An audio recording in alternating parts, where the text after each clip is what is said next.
I do wonder where this song is coming from. Like, I mean, not where it's coming from. It's coming from a YouTube video that I have playing in the background, but like, what game it's from? Because I'm using my Nintendo Wii U music mix, and it seems like something that would be like Fire Emblem or something. I don't know, or like, but mostly I also hope I don't get copyright claimed. But hello, the stream is here. Um, I finished Final Fantasy 14 a couple days ago, so Mondays are now no longer Final Fantasy 14. That is done for now. We might come back at like a random day, like to do the extra raids that I unlock by having finished the main story. But because the main story is done, let's just like leaving like no, not okay. Hello, Discord friend. I didn't finish Final Fantasy 14, but I caught up on the main story quests from the newest expansion that came out right before I went on vacation. But yeah, I ended up finishing it. Yes, not yesterday, 2 days ago. And so there's like way more like crap I can do because it's an MMO, right? So I can like keep playing it forever. But yeah, for now, main story. Yeah, like there's still stuff to do. I mean, I guess you could actually finish it. Like you could do all of the quests and level up your character to max and like get everything. But like that takes so much time and I'm not going to do all the hard shit. Like that's not what I'm going to do. Exactly. I am free. I'm going to do other games. And that's just what it's going to what it's going to be. And that's why today we're playing other indie games. We're going back to the indie games thing. Especially because Friday is still locked in Final Fantasy VII Rebirth. That is going to continue for a while. I talked to my sibling about it because they finished it before me, because that's our rules. And I'm like only a quarter of the way through, so it's going to take me a long time. So we might as well use this one to smash some... Yeah, can't escape. Yeah, that's my own fault. I don't escape to Final Fantasy because I've made it like I guess my favorite series that I keep going back to. So it's always gonna be around for me. Even when I'm done it, I'll be like, you know what was a good game, and then go back and play something that I played before. So that's always gonna happen. But yeah, so in order to make some more use, did I not? I did kill Chaos. Well, technically, I became Chaos, in a way. So yeah, no, I did finish that game though. It's true. It's not the same. You're right. It's true. I didn't really kill Chaos. I didn't. Chaos is still alive and well in all of us, and it was the friends that we made along the way. But yes, so today we're going to go forward and play Blind Men, which is a BL visual novel, and I looked very hard to be like, doesn't have like explicit scenes in it, and it doesn't, because I was just like, huh. And like when I started up the game, like the developer's logo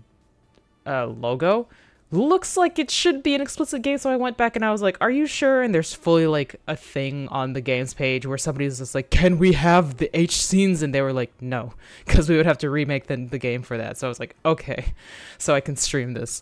I don't have to keep this in like my secret folder of like adult games that no one is ever gonna see. But yeah, we're gonna go. It's about spies who secretly are fond of each other. And yeah, we'll go for that. So let me turn down the Wii U music. And you have to play Final Fantasy 1 to kill Chaos. Then technically I did. I just didn't do it on stream. I played Final Fantasy 1 like quite a while ago. A long time ago. Because like a long time before I started any of this, I made it a point of mine to, let's see if this will pop out or I have to do some random stuff. I made it a point of mine to try to play all of the Final Fantasy games. Oh, not that loud. Skip message, all right messages. Yeah. Alright. So, like, I've played Final Fantasies 1 through 7, and some after that. Oh, it's 1 through 8, actually. It's 9 that I'm held up on. And I guess I won't fucking play 9 for another few years, because we already spent so much of this year playing 14 and fucking 7 Rebirth. So, you know, I have 5 and 10 text 2 on my... 9 is awesome. I've heard 9 is awesome. I know, and I really do want to play it, but, like, I can't be spending, like, the whole year playing Final Fantasy, because I'm a coward like that. But no, I want to do other... games. This still seems so loud. I'm beaten 1, 4, 6, and 9. Yeah. Yeah, do other games. Yeah, we'll do that. So let's say start. Keegan. When I was 7, I was sent to live with my uncle. I just lost my parents to a car accident. The same one that left the right side of my face disfigured. It doesn't look particularly disfigured, like maybe you lost an eye, but it still looks like you're a pretty boy, but okay. He did his best to make me feel welcome, but it wasn't enough. Bullied by my peers and ignored by people that were supposed to help me, I didn't fit in anywhere, and I spent most of my childhood thinking that it was somehow my fault. One day, after I came home crying, my uncle pulled me aside and said to me, "People are fools, Keegan. Blinded by their own stupidity, they seek to destroy what they don't understand. But people like you and me, we're different. We're better. Never forget that." At that moment, it all became clear. I finally understood what I had to do. I'd follow my uncle's footsteps, and I'd show them. So what did you think? I'm only missing the essay section of the application. I don't know why the League even asks for one. There's nothing particularly evil about good grammar. I laughed nervously at my own bad attempt at a joke. Okay, so I'm this guy. League of Evil is the highest authority when it comes to criminal activity around the world. They can make or destroy a supervillain's career with a single word, and even those that don't answer to them know better than to oppose them. Membership is for life, and vacancies are rare and far and in between. Even getting the opportunity to apply is difficult enough. I'm perfectly confident in my ability to deliver a flawless application, of course, but one can never be too sure. Which is exactly how I ended up asking one of my uncle's henchmen for his opinion on my application. Oh boy. Henchman. It's about passion. Common criminals are a dime a dozen, but being a supervillain requires true dedication. He claps his hands together in excitement. He's almost as enthusiastic as I am about the idea of me getting to join the League, which makes the fact that I have no idea of what his name is rather embarrassing. It's not that I don't care, it's just that after a while, henchmen just sort of blended together.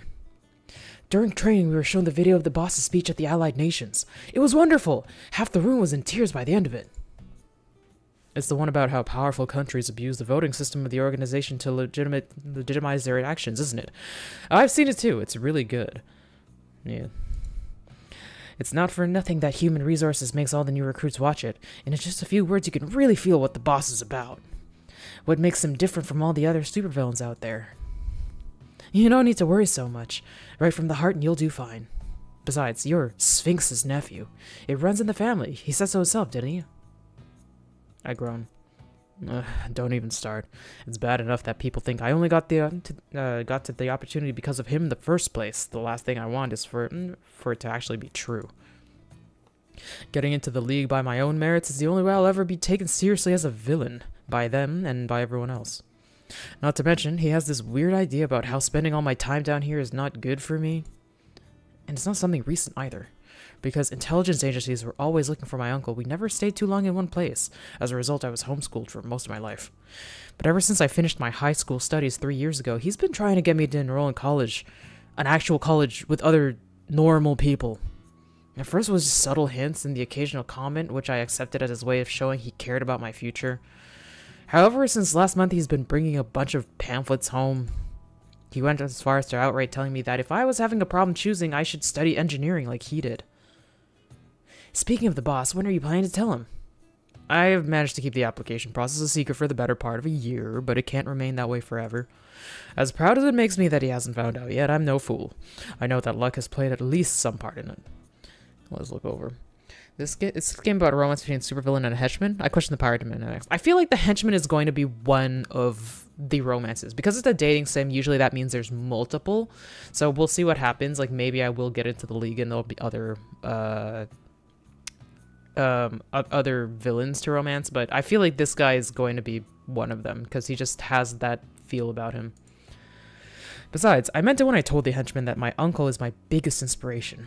His approval would mean a lot to me. The next time I see him, I suppose. It will be better if he hears it from me now and not from the League after I get accepted. He hates being left out, and considering what I'm planning, he might just have a stroke. Well, here's your chance. He's heading our way. Oh shit. What? He was not supposed to come back until tonight. The henchman shrugs. I turn around and see my uncle walking through the door. He has never been a particularly expressive man, but he looks even more serious than usual. Good morning, boss. The henchman salutes him, and my uncle dispenses him with a nod. As he leaves, he silently mouths a good luck in my direction. Traitor. You're early. There was an explosion in the lab. There's toxic material everywhere, and since it will take the cleanup crew a few hours to get rid of it, I told everyone to go home for the day. I look down and notice that his clothes are stained with some kind of black substance. Instinctively, I take a step back. He looks down as well, shakes his head, and waves his hand in a dismissive gesture. This is just oil. I was working on some of my old prototypes when I was informed of the explosion. Anything I can help with, boss? No, I want to clear up some space in the storage room. I'll get rid of whatever I can't get in working condition. And now, how many times do I have to tell you that you don't need to call me that? Sorry, I spent so much time with the henchman it rubs off after a while. Among other things. Is Dr. Horrible as a BL dating sim? Maybe, but like... well, he did talk about like college being with like normal people, so maybe there's going to be a normal person. I don't know if he's going to go to college though. He does totally look like Lex Luthor. He's like probably partly like Lex Luthor and like Dr. Evil, you know, and Dr. No. Everybody's making it like Dr. No. That's what they're about. Clearly, he's a potential dating option. Yeah. Well, not the uncle, but Dr. Horrible tries to join the Evil League in his story. It's true. I did forget about that part because like it was such a kind of sidelined part of the thing. Most of it was just like fucking with Captain Hammer and being like, oh no, Penny. Uncle, really? That was years ago and it only happened once. As far as I know, only because he got eaten by a shark before it could happen again. Yes, the time the feeding cage malfunctioned and our perfectly trained sharks decided to have him for lunch instead. What an unfortunate coincidence. The corner of his lips quirks up in an amused smile. I barely resist the urge to roll my eyes. Have you had the time to go through the pamphlets? The entrance exams begin next month, so you have to submit your papers as soon as possible. I spoke with Madame Mantis. She said that if you're interested in moving to America, she'd be happy to help with anything you need. Ever since she retired, she has amassed quite the list of contacts in the Board of Education. In fact, if you get everything else ready before next Friday, she'll personally write you a recommendation letter. I've met her a couple of times. She was a proper villain, the kind of woman that has never done things out of the kindness of her heart. Meaning that he either asked her for a favor or she owed him one. Either way, I bet he's only telling me this so I feel pressured into enrolling. I'm glad that you brought it up, because I've been meaning to talk with you about that. You have? Does this mean that you've chosen a college already, then? Not exactly. Not exactly. Keegan, cut to the chase. What if I didn't want to go to college? He stares at me in silence for what feels like an eternity. Finally, he closes his eyes and begins to rub his temples. We've been over this before. You need to do something with your life. You do a good job around here, but you can't keep running around with the henchmen forever. Wait, just hear me out. The reason I don't want to go to college is because I want to become a supervillain just like you. In fact, I've already contacted the League. They think I've got a lot of potential, Uncle. They're just waiting for me to submit my full application. Why did you even have the time to do that? Save it. That's not important. Helping me out and being an actual supervillain are two completely different things. The League's application process is infamously hard for a reason, Keegan. Many people have died trying to impress the Council. Why do you even want to be one? Uncle, please. I've gone through the curriculum of every major college in the world, several times, actually. They've got nothing to teach me. I could go straight to a doctorate for about every field I'm interested in. Why should I waste my time with frivolities when I could be doing something that actually matters? You are the one that always says that people just don't know what's best for themselves. Well, I do. Besides, I've been helping you out practically for my whole life. I'm not making an uninformed decision. I know exactly what I'm getting myself into. Are you sure about this? I've never been more sure about anything. Have you decided what you're going to call yourself? Do you have a base of operations? What about a plan? How are you going to pay for everything? Do you remember the weapons dealer that sold you the parts you were missing for the Death Ray? Turns out that he also handles mercenary contracts and he comes highly recommended in that regard. He said that he would lend me one of his bases and some people if I went over a couple of the blueprints his scientists are working on. I know it's not ideal, but it would only be for a day or two. After I'm accepted in the league, I'll have enough resources to get my own. He crosses his arms, and there's another moment of silence. If you're serious about this, I won't be the one to stop you, but you are going to do this properly. Call the weapons dealer and tell him that you won't be needing his services anymore. You'll use my lair and my men. We'll draft a contract, and if anybody asks, you rented them. Thank you, Uncle. I promise I won't disappoint you. Of course you won't. Dark. The game might be a supervillain sim. I don't think it was that big of a game to really be a supervillain sim, so I think it's just gonna be like dialogue, but we'll see. I'd be pleasantly surprised if it was a supervillain sim. Now come, tell me more about your plan. A month later, location National Museum of Science, Bonn, Germany. Oh, are we German? I pretend to adjust a strand of hair behind my ear, pressing the button in my earpiece to increase the volume. Boss, I'm in the control room. I've taken care of the security recordings. The police won't find anything of use in any of them. The men are all in their posts and ready to go too. They'll be waiting for your signal. I'll stay here for a little longer to keep an eye on things. Please let me know if you understood. I nod. Alright, see you in the auditorium, boss. What are we doing? As an aspiring supervillain, particularly one hoping to join the League, there are two things to be taken into account when it comes to carrying out plans. Visibility and chance of success. Just like there's no point in doing something so uninspired that it barely makes it to the local news, there's no point in getting arrested on national television. Finding balance is key, and that's exactly why I've chosen Bonn's National Museum of Science as my target.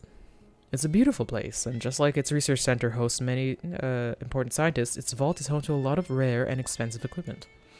Despite that, under normal circumstances there wouldn't be anything particularly worth stealing here. But starting today, the museum will be hosting the Schultz-Holt collection of rare minerals, and its main piece being the famous Engelog diamond. Besides being one of the largest cut precious stones known to man, its purity and chemical composition make it one of the most versatile energy conductors in the world. I don't think that's true of diamonds ever, but sure. In addition to the exhibit itself, the museum board has also invited Professor Schultz to give a conference at the end of the inauguration party. Schultz is both a geologist and a political activist, and he's greatly respected in both fields. To make sure that no other villain interferes, I told both the League and my uncle that I'd be planting bombs in the museum and holding the guests hostage for a ransom. Very few people are willing to risk getting blown up by a first-timer, after all. But actually, my real plan is... Stealing the diamond... I don't know. You can use diamonds and lasers. Oh, maybe. I don't know that much about, like, diamond laser conduction. I guess to kidnap Professor Schultz.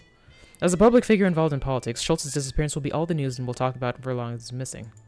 Kidnappings are hardly my area of expertise, but all things considered, they are pretty straightforward. And it's not like I will have to deal with him for long afterwards in any case. I'm certain that both the Americans and the Russians will be willing to pay a hefty sum to get their hands on him. Professor S might be a romance option. Oh, true. If I had to guess, then I'd say that they'll want to claim that they were the ones that saved him, making the other side look incompetent. Or maybe they'll use the opportunity to get rid of him while the blame falls on someone else. It's a great plan, if I say so myself. If my nerves don't kill me first, that is. Until Schultz conference begins, there isn't much for me to do except wait. The only reason I got here at the beginning of the inauguration in the first place was in case the henchmen needed me for something. Unfortunately, that also means that I've had plenty of time to go over the plan in my head, including all the little details that could go wrong. I hate to admit it, but my uncle was right. Being the mastermind of a plan instead of just another person helping out is a completely different experience. But it doesn't matter. When I join in the League, I'll get to tell the story whichever way I want. None of the boring parts, none of the doubt. Everything was perfect on the first try. In the end, I decide to go grab a drink at the bar while I wait. The bar is actually more of a counter in one of the corners of the lobby than its own separate place. It's meant for people who want to get something to drink without having to find a place at one of the tables or wait for the servers to take their order. As I approach, the first thing I see is a man surrounded by a small group of people, most of them women. I can't get a good look at him from over here, but every once in a while the whole group erupts in laughter. After the third or so time that it happens, the bartender walks over from behind the counter and says something to them. He probably asked them to either lower the volume or leave since the group began to disperse right afterwards. Now, by himself, the man takes a seat next to another blonde man. He leans back on the chair and begins swinging back and forth.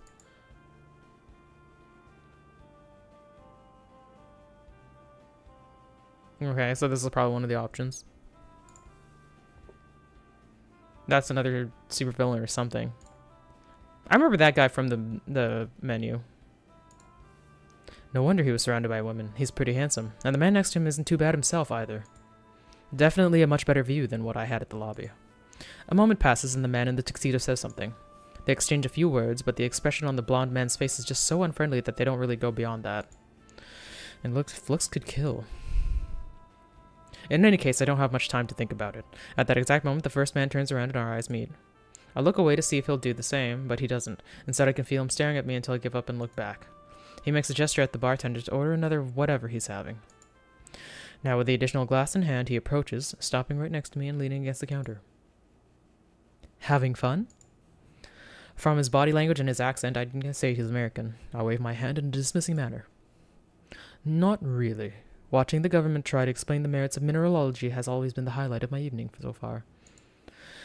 These things are usually more lively. Well, as lively as the events of this sort can get. Last time there was this professor from Columbia. What was his name? Anyway, he's convinced that Schultz's methodology is faulty, so he always ends up causing a ruckus whenever they meet. But this time, the committee made sure that the guest list is as inoffensive as possible. You didn't hear from me, of course. Of course. Drink? He raises the glass towards me. I saw him order it, but I didn't see the bartender pour it, so of course I'm not going to accept it. I shake my head and pick my own glass, almost empty by now, from the counter. No, thank you. I already had one. He shrugs and takes a sip. It's quite good, isn't it? German alcohol is one of the two reasons I'm glad that the Soviets only got to keep half the country. And the other one is Germans. By now it's become clear that he's flirting with me. Whether he's actually doing a good job is a different point altogether. I decide to... I want to see more stuff, and I feel like flirting with the enemy is like too much like right away. I'm trying to be an actual villain. No, I need to do an American accent. I mean, like... I didn't want to make it too hammy for right now. Yeah, get rid of him. I don't have time for loud drunkards, as handsome as they may be. He laughs, puts down one of the glasses, and offers me his free hand. I resist the urge to roll my eyes and instead offer him a tight-lipped smile. The handshake lasts a couple of seconds more than strictly necessary, and instead of simply letting go at the end, he slides his fingers across my palm. I raise an eyebrow, but I don't say anything. He's not even being subtle about the way he's ogling me. Johns, it's a pleasure to meet you. Likewise. Don't take this the wrong way, but you look like kind of a young for an academic. I'm still an undergrad. I'm hoping for a chance to discuss my thesis with Schultz before I submit it. Asking Schultz for his opinion, that's quite a high bar you've set for yourself. What's your thesis about? It's kind of complicated. I'm a smart man. Go ahead, try me. God, why won't you just leave? In simple terms, I'm researching ways to improve the accuracy of the tools used to locate and harvest petroleum deposits. It would make extraction quicker, cheaper, and more environmentally friendly. That's very impressive, even more so for an undergrad. With a grin, he puts a hand on my shoulder and leans closer to me until his face is practically touching mine. His breath feels hot against my ear, and mixed with the faint smell of alcohol coming from him, it's enough to give me goosebumps. Not the good kind, unfortunately. I take a step back to put some distance between us, hoping to throw him off balance. But instead of letting go or falling, he takes a step forward without so much as missing a beat. We actually end up closer than we were before. Maybe we could discuss some of your ideas in private. Are you like this with all the geologists you meet? Only with the ones that look like they could use the distraction. Should I take that as a yes? Maybe some other time. If I miss Schultz, my thesis supervisor will have my head. Some other time, then. He picks up the glass, chugs down the rest of the drink, and gives my arm a squeeze before turning around and walking away. As soon as he's out of my sight, I let out a groan. What a piece of work, trying to pick up people in a place like this. No wonder he got told to get lost by the man at the bar. What did he even expect me to do? He was lucky it was me. Anyone else would have punched him for his trouble. There's a buzzing sound from one of the nearby speakers, and I turn my attention to it. First call. Please proceed to take your seats. The conference will begin in 15 minutes. When the announcement is done, I head towards the auditorium. Other than the first two rows, which have been reserved for politicians and the press, the seats aren't numbered. Terribly inconvenient for people that would rather secure a good place without having to enter early or wait too long in a line for it. On the other hand, it's perfect for someone like me that would rather not have a name attached to their tickets. Very true. When one of the ushers takes my ticket, I recognize him as one of my uncle's men, just like the henchman said. He directs me towards a free seat at the corner of one of the middle rows. Perfect. Nothing would ruin a dramatic entrance like having to ask people to stand up so I can get to the stage. True. Once I'm at the seat, it quickly becomes obvious why no one had taken it yet. Sitting next to me is the blonde man from the hall, reading the program with an expression on his face just as unfriendly as the one from he had back there. So far, I'm guess the henchman. I'm team henchman, not team fake James Bond. Yeah. There's also this guy, I think. Excuse me. Is the seat taken? He looks at me, shakes his head, and goes back to reading without a single word. Under any other circumstances, I wouldn't care, but come on. He talked to the other man at the bar, and I don't get more than a side glance. It's entirely possible for him to just be some regular guy with bad social skills and poor German, but he didn't even attempt to answer in English either. I decide to give my gut feeling a try and lean closer to him and lowering my voice so that no one else will hear, and begin to speak to him in Russian. I've heard that Russians have a lot of trouble getting travel permits nowadays, even those who have never been to the Soviet Union. I can't even imagine how hard it must be for actual Soviets to get out of their country. That gets his attention, enough to put down the program and turn to face me. He looks like he's assessing me and trying to intimidate me at the same time. If I'm completely honest with myself, why am I interested in talking with him? Since you know what I mean? Something suspicious about him. We'll say that, because, like, I want to find out more about this guy. It's a matter of pride, really. Being related to a supervillain and soon to be one myself, I may need to keep a low profile, but I won't stand for being so blatantly disregarded. Yeah, actually, that wasn't smart when I think about it. Having an interest in geoscience is not a crime either. His German doesn't have any less of an accent, but that's because he doesn't have to whisper. It's actually easier to understand. Of course not. But you do know that he'll be giving the conference in German, don't you? And frankly, the translators of the museum usually hires are terrible. It's not even close to being the same experience. I'm speaking with you, aren't I? My German is good enough. This is quite different from a scientific presentation. What do you really want? I'm just trying to have a conversation with the person sitting next to me. Why? Should it be about something else? No, of course not. We exchange a look of suspicion before he goes back to reading, not without hesitation. Seems like I'll have to keep an eye on him. Third call. Please remain in silence for the duration of the conference. We'd like to remind you that photography is restricted to authorized press. The lights of the room begin to dim until they turn off completely, and the auditorium, the only remaining illumination are the spotlights above the stage. A man in a suit appears from the left of the stage, followed by Professor Schultz. He stops at the podium, and soon any hopes of conversation are drowned out by the audience's applause. Please welcome Professor Hans Schultz, head of the Schultz-Holt Foundation. Oh, V4, you're here. I didn't realize. Sorry. I have two chats going on, so I didn't say. But yes, villains. Hello, comrade. There's another round of applause, this time much louder. After a couple of seconds pass, Schultz holds his hand up, and then the whole room goes quiet. Slowly, the floor next to him begins to open, and everyone watches in awe as the case in which the diamond is kept erased from. I'd seen pictures of it before, of course, but it doesn't compare to seeing it in person. As you all know, what's a German accent? As you all know, the Englag is amongst the greatest gemstones in the world. Yeah, there it is. Two chats. Are you also streaming on YouTube? No, I have a friend on Discord that doesn't really use anything, so I'm talking to him also, but yeah. Watching the stream, so 2 viewers. Flawless in both its surface and interior, it allows both heat and electricity to be conducted with minimal dispersion up to... I pressed the button on the side of my watch. I couldn't risk bringing in too much equipment on my person, but I managed to fit both a communicator and a small laser into my watch. At my signal, the doors burst open and the henchmen appear, while the ones that had been posing as ushers hurry to lock the doors behind them. My uncle only ended up lending me about half a dozen of them, but since the people inside have no way to tell, they are more than enough. There are whispers of confusion at first, but the room goes completely quiet when Schultz slams his hand against the podium. What is the meaning of this? Security! Get these people out of here! I stand up and I'm escorted to the stage by that one henchman whose name I should probably know by now. While we walk, he goes ahead and hands me the controller for the bombs. It's mostly for show, since we only wired enough bombs to mess up some of the less important rooms slightly, while the rest of the decoy is set to release smoke. Of course, they don't know that. You feel like there should be more here than an empty stage. Yeah, it's true. Like, at least some shaking or like maybe a thing of Schultz would have been nice, but I guess this is like an indie VN. So, you know. There's been a slight change of plans, Professor. As I take the podium, I put down the control in front of me and I signal the henchman to restrain Schultz. They both get off the stage and he leads the professor towards the side of the auditorium. There we go. Ladies and gentlemen, please remain seated. If you are going to cooperate and do exactly as you're told, no one will get hurt. When you look back to this moment in a few years, you'll realize that it was the most important day of your lives. Scientific achievements, political careers, everything you've done will pale in comparison to this instant. And that is because today, you'll become part of history. You'll have the honor of witnessing the birth of one of the greatest supervillains known to man, Dr. Cyclops. As of right now, you have the honor of being my hostages. Hopefully the government values your lives. I'm briefly interrupted by the sound of talking coming from amongst the seats. I decide to ignore it and continue.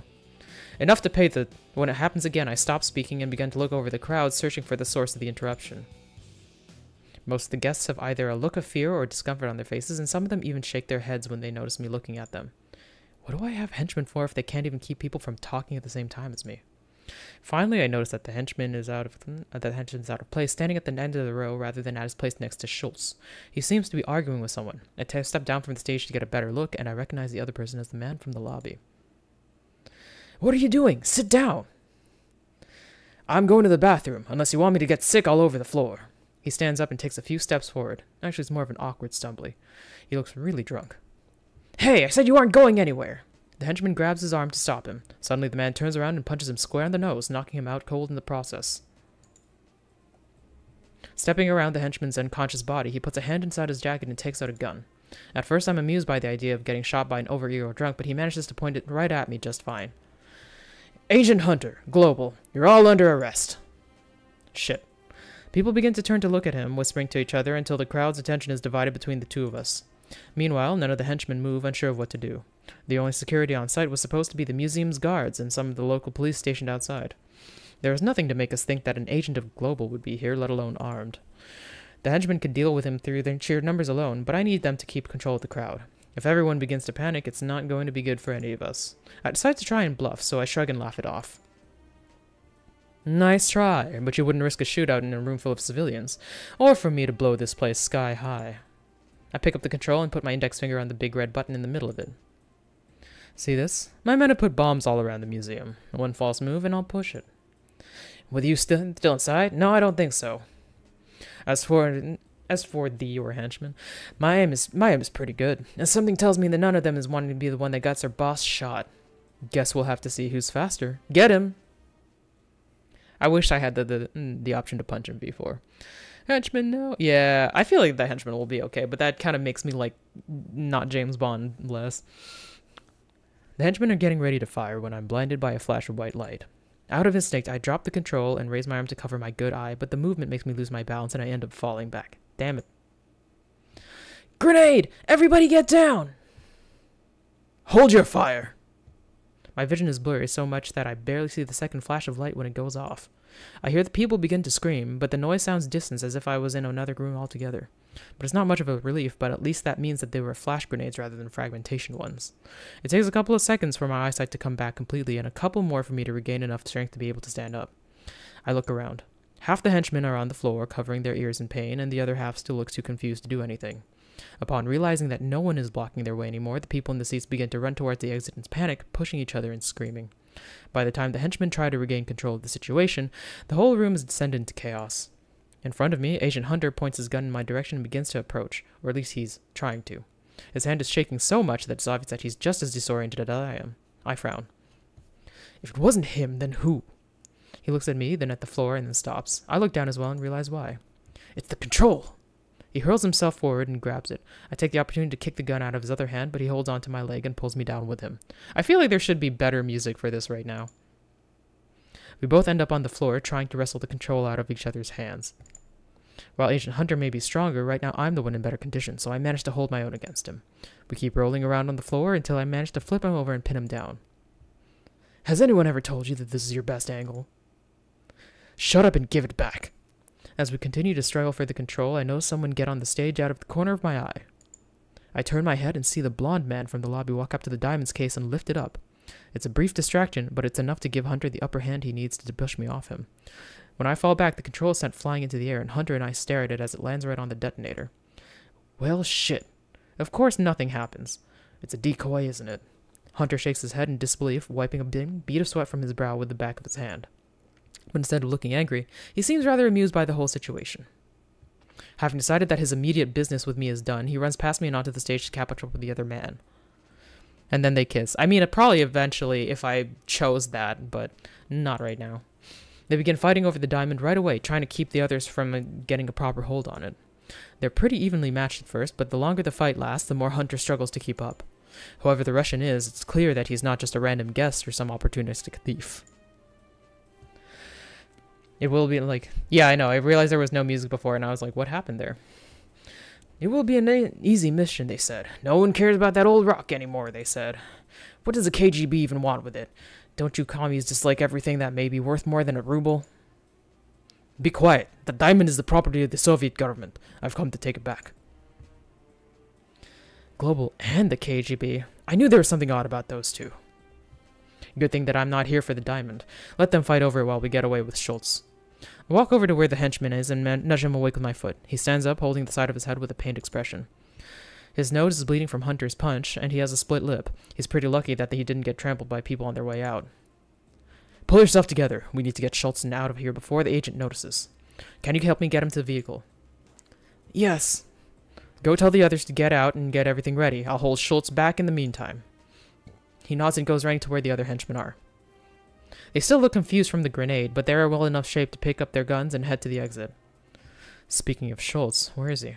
The professor didn't leave with the rest of the people. Instead, he's been watching both men fight over the diamond. He obviously cares more about it than for his own safety. He's even too distracted to notice us as I approach him from behind.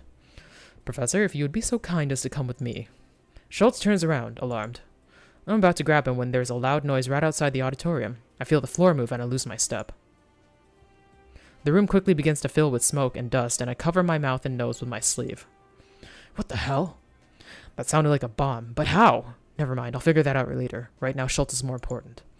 The smoke gets thicker by the second, and it soon becomes impossible to distinguish anything more than a couple of meters away. I have just enough visibility to see two blurry figures through the smoke, each running towards the exit through different rows. One of them must be Schultz.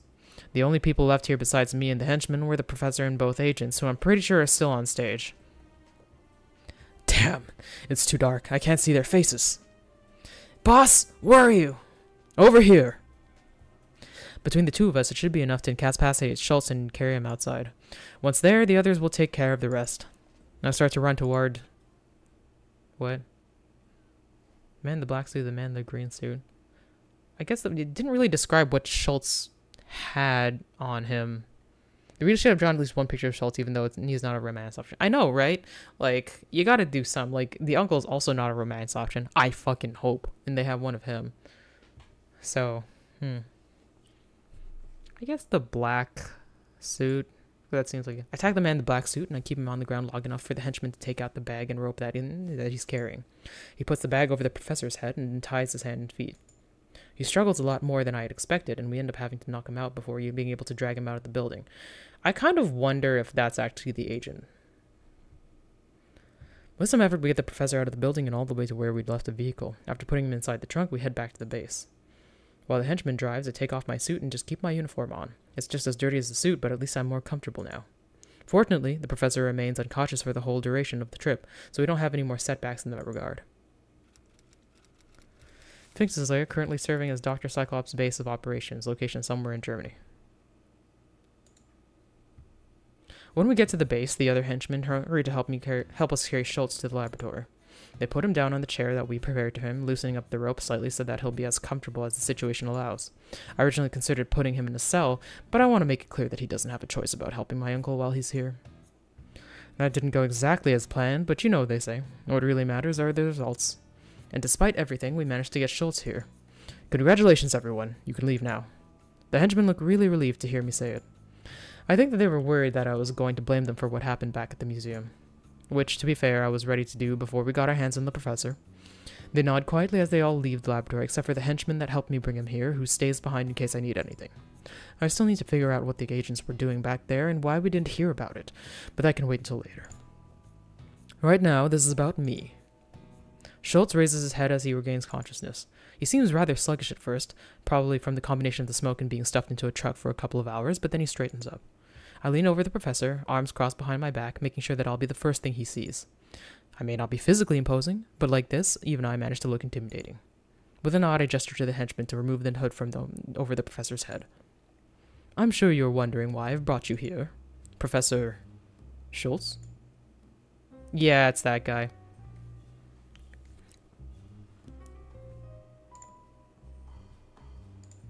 But when the hood comes off, I freeze. The man on the chair isn't Schultz. It's the American agent. Man, I kind of wonder if... So, was the other guy wearing a green suit? Hold on. I didn't save. Whatever, we'll deal with this. The American agent. He seems confused as he turns his head to look at the henchman, but as soon as he sees me, he grins. Alright, you got me there. I wasn't expecting this. Take a couple of steps back, doing my best to remain calm until I'm certain that I'm out of Ancient Hunter's sight. Well, this is more like the green suit with the Soviet. Yeah, I forgot what color his suit was. I was just like, probably the doctor has a black suit. I don't know. The henchman follows me on the way out, and though he has had a much harder time hiding his nervousness. Once we're at the entrance, I grab the henchman by the shoulders and begin to push him in the general direction of my uncle's office. Go call Sphinx. Tell them it's urgent. Go call the guards too. Nobody goes in or out of this room until he's here. Yes, sir. And get something to restrain him with. If he can move a finger, he's moving too much. I stay outside of the laboratory while I wait, occasionally looking back inside to check on Hunter. The fact that he's so calm doesn't make me feel any better. As I wait for my uncle, I end up pacing him and picking in circles in front of the door before realizing it. I mean, that would be fake Bond. Yeah, like, after we got him, and it's like, he's struggling more than we thought. I was like, this isn't the professor. Though I managed to keep a serious face on rather than one of outright panic, my agitation eventually wins and I begin to bite my nails. How could we have messed up so badly? My uncle is going to kill me, or worse yet, he's going to send me overseas and make me enroll in college. As soon as I hear someone approach, I make myself stop. It's the henchman, followed by a couple of guards carrying a metal table with them. It's nothing fancy, but it will do. They acknowledge me with a silent nod as they walk by on their way inside, which I return with as much confidence as I can. The guards put the table down in the middle of the room next to where Asian Hunter is sitting and secure it to the floor. They untie Hunter's legs and pretty much throw him on top of the table. He lets out a groan when he hits the metal and the guards strap him down. With Hunter properly secured, they each take their position at the opposite sides of the table. Cyclops? I'm so deep in thought that I don't even notice my uncle approach till he's right next to me, and even then I don't react right away. Keegan! Hearing him speak almost makes me jump into surprise. I was told you needed me down here urgently. What happened? Are you hurt? I knew I shouldn't have left you to go alone. He puts a hand on my back to make me straighten up, and then he begins to spin me around to check me over for any sort of injuries. I may look like a mess from everything that happened, but I'm not hurt. No, I'm fine. Just... Uncle, stop it. I have to push his hands away to get him to let go of me. He looks like he's about to grab me again, so I step away. There might be the slightest chance that you were right and I didn't think this through as thoroughly as I thought. You know that I told the League I was going to ask for a ransom for the people at the museum, right? He makes a pause, almost as if he was having trouble following the conversation. Or rather, as if he could tell exactly where it's heading, but still hoped to be wrong about it. That was your plan, yes? I thought how impressive it would look in my application if I managed to pull off an even bigger crime without anyone knowing about it until the very moment it happened. Kidnapping Schultz would get me more money and acknowledgement than anything I did at the museum would. Especially since keeping secrets from the League is so difficult in the first place. It was supposed to be a surprise for you, too. Imagine Schultz as your assistant. He'd help you with all the incomplete projects you have lying around. You didn't. I did. Almost did. Anyway, there were some complications.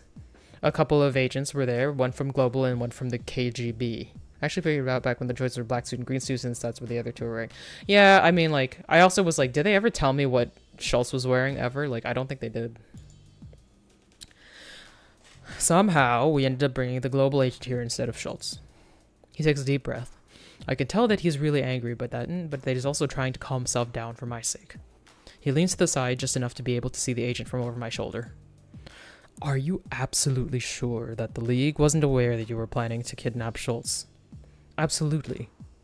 And there's nobody that could let them know. Not a single soul. No one that I know of. I mean, some of the henchmen know, but they won't be telling anybody anytime soon. Good. Here's what you'll do. You're going to head to the office as soon as you can and call the examiner you were assigned to. Tell them that the bomb threat was actually a distraction to capture a global agent. You were successful, and you are going to deliver him to the League in exchange of becoming a member.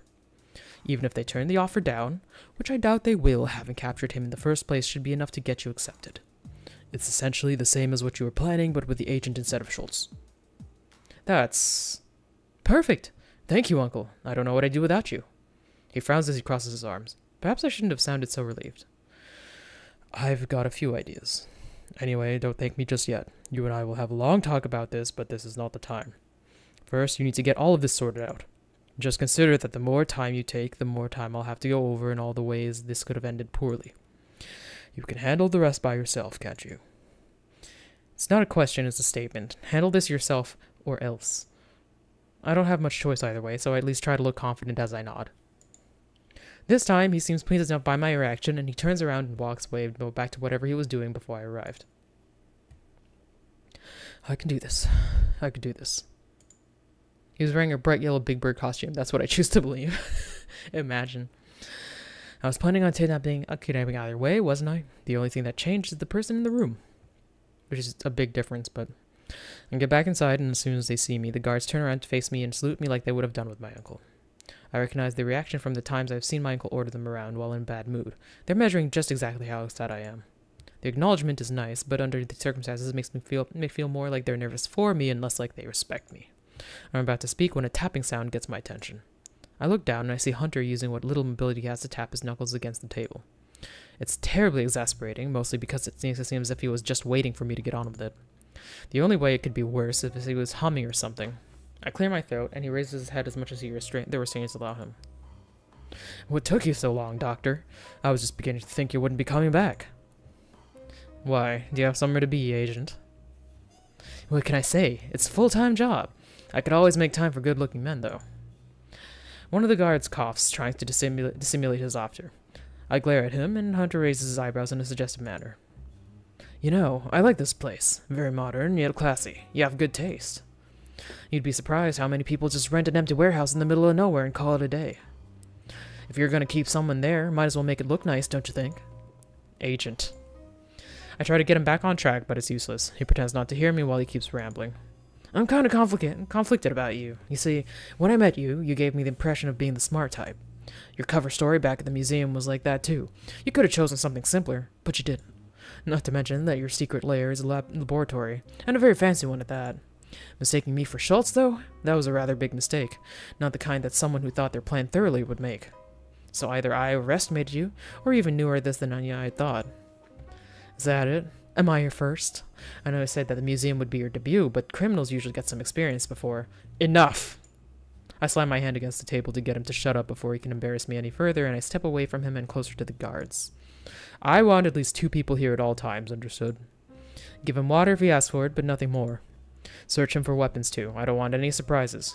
If it looks suspicious, take it away. Huh, are you sure you don't want to search me yourself? You know what? I also want him gagged, just to be sure. As I step out of the room, once again I look at my clock. Between getting here from the museum, waiting for my uncle, and then talking to the agent, it's already past midnight. Too late to call the League. Supervillainy may also be a full-time job, but past a certain time they are not too happy to be bothered unless it's an emergency. The last thing I need is to catch someone in a bad mood and have them actively try to sabotage my effort to deliver Hunter just to spite me. In any case, it's not like Agent Hunter is going anywhere. That means that I have enough time to take a shower and get some sleep. Also, to make sure that I get my story straight about what happened back at the museum. I head toward the locker room, rubbing my eyes to try to get rid of the headache I can feel at the beginning to form. I can't sleep. Maybe I should use the time for something else. There's no point in staying here lying down in the dark. Let's see. I can't really use the lab since Hunter is there, and I'd rather not bother my uncle again, especially not at this hour. Well, I could always go check on Hunter. If I can't sleep, why should he? No, the henchman can handle it. Yes, go check. I don't know what to do at this point because I didn't really want to go for Hunter, but the fact he's like here already, so we might as well like bug him. You know what I mean? Go seduce the henchman. Alright, I don't know if it'll end up seducing the henchman, but we might as well try. No, I'm just being paranoid. The guards are jumpy enough about it as it is. If I just show up at the lab like this, they'll think that there's something wrong. Not to mention, there's the rest of the personnel as well. I turn around and cover my face with the bedsheet, trying to get back to sleep. Okay. The next morning, after I'm done getting ready, I head toward my uncle's office to call the League, but just as I'm about to get there, I run into the henchman. His nose is slightly crooked to the side from getting punched, but at least it's not swollen anymore. He could probably get it fixed later. Good morning, boss. Did you sleep well? Hardly. Are you busy? No, the medic just cleared me for duty, so I'm about to report to my station. Perfect. Go ahead, help the guards get Agent Hunter ready. Someone will be coming to pick them up in about 2 hours. He nods, and then I can practically hear the cogs turn inside his head as he does. Try not to rough him up too badly. I need him in one piece. Yes, sir. The henchman turns around to head toward the lab, and I go ahead and enter the office. I see my uncle sitting at the desk, going through some papers. Before I even get to interrupt him, he raises a finger to let me know that I should wait, and then ignores me for about 5 minutes until he's done with whatever he's doing. Finally, he acknowledges me with a nod. Keegan, about time. I'll leave you to it. He puts the papers into one stack, pushing them to the side of the desk before standing up. Uncle, one more thing before you do. What does the League do with captured agents? He stops, tapping his fingers against his chin. It's been a while since I handed anyone over, but they usually interrogate them before returning them to their agency. If they are particularly difficult or dangerous, they just kill them after they are done with them. Difficult or dangerous is exactly how I described Agent Hunter. Why the sudden curiosity? As much as the idea of him getting into trouble for having a big mouth amuses me, I've never been too keen on torture myself. Just thinking too much about it makes me queasy. No reason in particular, I just thought it would be prudent to know in case I needed to get rid of any loose ends. Don't worry too much about it. I'll be outside in case you need anything. Well, yeah, we're probably just going to hand him over. If we can go for the henchman, I think that's a better idea. He walks out of the office, and I go ahead and sit down before I dial the operator's number. Since it would be impractical to expect every single villain to keep a means of contacting each other, everything is handled by a centralized department. It's actually independent from the League, so it has the benefit of being able to serve as an intermediary between us and other organizations, too. Good afternoon, Sphinx. How can I help you? It's Dr. Cyclops, actually. I'm just borrowing Sphinx's phone. I need a line to call the League. The League. It's urgent. You can just, get him out. No, I guess if you, actually talk to him and probably, care about him, you would, but I don't right now. If Hunter gets himself killed, it'll be his own damn fault. Of course, Doctor. Please wait a moment while I put you through. The operator disappears from the screen, replaced by the League's insignia. After a moment of waiting, a man that I recognize as one of the League's examiners picks up the call. Well, perhaps recognize is a little bit of a stretch, since most of his face is obscured. Dr. Cyclops, the Council is still deliberating about your application. They remind you that calling us won't speed the process. At least, not until you submit the missing information. I know. That's exactly why I'm calling. In my application, I stated that I would be holding people ransom during an important event at the museum and demanding money in exchange. Get to the point, Doctor. We don't all have your time. However, that was actually a distraction to draw attention from my real plan, capturing an agent. Right now, I have a global agent in my possession, a man that goes by the name of Hunter. And why didn't you inform us of this before? No one else except me and the henchman involved in the operation knew about it. Surely the League understands that something so delicate as capturing an agent requires absolute discretion. Global has ears everywhere. My point is, if I was a League member, I could drop Agent Hunter at the nearest facility, but since I'm not, I need someone to come pick him up. The examiner stares at me in silence for what feels like an eternity before finally nodding. Well played, Doctor. I knew there was a reason you'd made it this far. Might be just my imagination, but he sounds rather impressed. I'll schedule a pickup as soon as possible. Someone should be there in about an hour. I'll also inform the Council of the delay caused by your unfortunate lack of membership. I'm sure they'll agree that such valuable contributions to the League are best done promptly. As soon as he hangs up, I get up and put my hands together in delight. Everything went so smoothly, I don't know why I was worried in the first place. I hear the doorknob turn slightly as if someone was making sure that it isn't locked. Before I can go open it myself, the henchman comes in without even having bothered to knock first. Boss? What is it? Are you done with the agent? The guards wanted to know if they could end their shift early. Why? Is there something wrong? Well, I'm not sure how to put it. Just say it. You're wasting my time. Agent Hunter is making them really uncomfortable. He's just hitting on all of them, probably. How are you doing that voice? Hand over your mouth? Secret. Uncomfortable? He's tied up and gagged. What could he be doing? We're all professionals here. Tell them to stop acting like children. They were very insistent, boss. I think you should go check, just in case. I groan and the henchman shrugs apologetically. How can it be that anyone comes into the 10 meters of Agent Hunter turns into an incompetent mess? It doesn't matter. I had to go to the lab anyway. Fine, but if it turns out to be nothing, you'll all be stuck cleaning up the laboratory for the rest of the month. Or until I can think of something worse, whatever comes first. He looks a lot less sure than when he came in, but he doesn't say anything about it. The first thing I notice when I get to the lab is that the guards are now all standing at the door rather than split between the door and being next to Agent Hunter. I suppose this position serves as a purpose of making sure that Hunter doesn't go anywhere just as well as actually being close to him, but they weren't supposed to move. I glare at them on my way to the table, and they look away to avoid meeting my eyes. They know what they did. I stop next to the table and take a look at Agent Hunter. At least this time the guards listened to me and gagged him. He has a black eye too, probably courtesy of the henchman. But what really gets my attention is how he flushed his faces, going all the way down to his neck, so it's noticeable even with the gag. He looks sickly. I briefly considered the possibility of him actually being sick, but I discarded it almost right away. He was perfectly fine the last time I saw him, and not enough time has passed for him to have caught something. And considering that until a few hours ago we were convinced that he was actually Professor Schultz, we didn't rough him up too badly on the way here. Then again, I'm supposed to deliver him alive, so I'm more or less obliged to check. For all I know, he could have swallowed the cyanide pill. I carefully put a hand over his mouth to remove the gag. I'm going to take this off so you can tell me what's happening to you, but if you try anything, I'll gag you again and let you die from whatever it is. Not if you understand. He does, so I go ahead and take off the cloth with one swift move. Before I can react, Agent Hunter tilts his head forward as much as his position will allow him and grips the tip of my index finger with his teeth. But instead of biting down and leaving me one finger short, he wraps his tongue around it and licks me. Startled, I pull my hand away and we're left staring at each other for a moment. He grins and winks at me. Without the cloth covering the lower half of his face, I can see his expression more clearly. He's not feeling ill. He's... Oh my god, what is wrong with you? I hit him. My immediate reaction is to punch him as hard as I can. The back of his head hits the table with a loud thud, hard enough to get him to start bleeding from it. He groans, the pain making him struggle against the cuffs. Shit! That's the least you deserve, you sick fuck. I wipe my hand on my pants, taking a moment to calm myself before speaking. I really should feed you to the sharks. Count yourself lucky that I've already arranged something else. In a matter of minutes, somebody from the League will come to pick you up. I'm sure you can imagine, but if you try something like that with them, your head will roll. I turn on the lab's computer, which I'd previously set to call the League. I go through the same routine with the operator as before, and a few minutes later, the examiner that I talked with before appears on the screen. He looks considerably friendlier, probably because this time he already knows that I have a good reason to be calling. But before either of us can even say a word, the henchman comes in. I expect him to announce that whoever the League sent is already here, but instead he pulls me away from the computer and lowers his voice. Boss, we have a security breach. The guards aren't answering their communicators and the radar detected an unknown vehicle in the perimeter.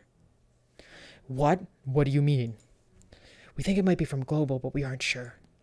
Computer, cut the transmission. The screen goes black right away, but the split second is still enough time for me to see the examiner frown in disapproval. Of course, things couldn't go too well, could they? Put the base on alert and see why the guards aren't answering. If it's as serious as it sounds, come back here immediately. We should get ready to evacuate just in case. No, not until we're absolutely sure of what's happening. The henchman nods, but he doesn't move. He has a weird expression on his face, and he's basically frozen where he's standing. I glare at him, and he finally leaves. It seems like my ride is here. Over my dead body, Agent. You're not going anywhere. Are you sure about that? Hunter raises his hands, and the cuffs snap open with a clicking sound. He does the same with his feet, and he hops off the table without effort. He smiles, tapping one of his middle teeth with his finger. The latest in agent tracking and signaling, courtesy of my friends in development. To be fair, I did tell you to search me thoroughly. It's not my fault that you didn't listen.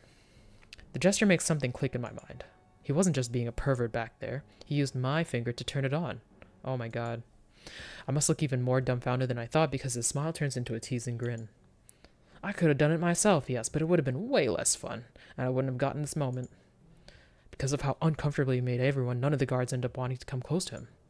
He probably acted like that when they were searching him too. Even I ended up standing far away from the table. It's no wonder that no one noticed that his cuffs were coming loose. We all played right into his trap. Damn it!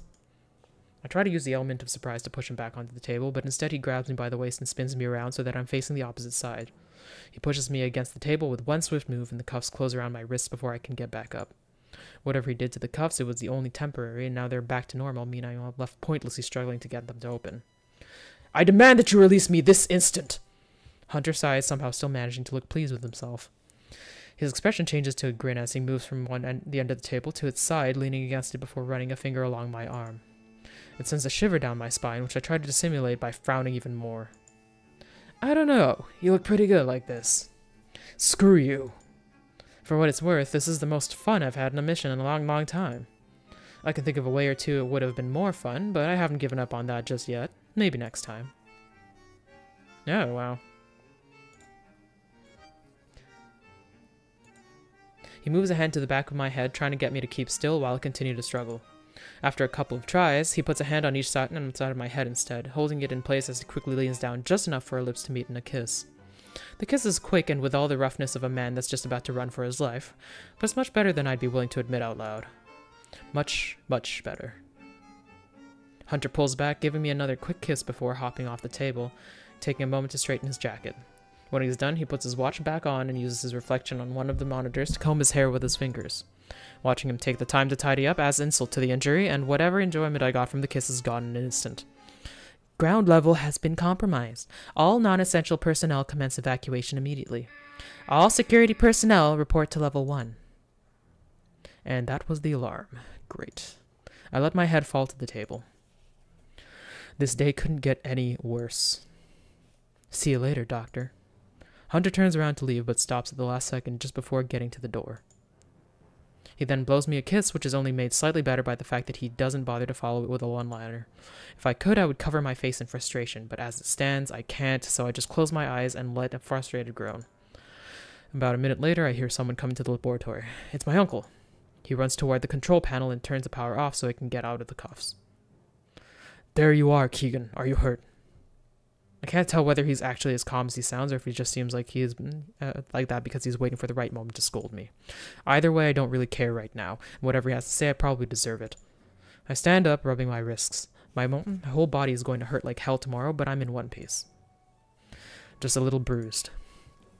Good, we have to leave now. This place will be full of global agents any second now. He puts a hand on my shoulder and pretty much pushes me down towards the door, walking out of the room right after I do. I follow him deeper into the base, down to where the vehicles are stored when not in use. The place is full of henchmen running back and forth, most of them trying to get as many things possible into the vehicles while the guards direct them. They swarm towards my uncle as soon as they notice him, talking on top of each other in an attempt to get his attention. He dismisses them all with a wave of his hand, pushing through the more insistent ones before we board a car that had been waiting for us. I look at him out of the corner of my eye and notice that his expression of worry is gone, replaced by a frown that somehow makes him look exhausted at the same time. Because Global found out its location, we had to get rid of the old base. Moving from one base to the other is always a tiresome process, and this time it was made worse by the circumstances.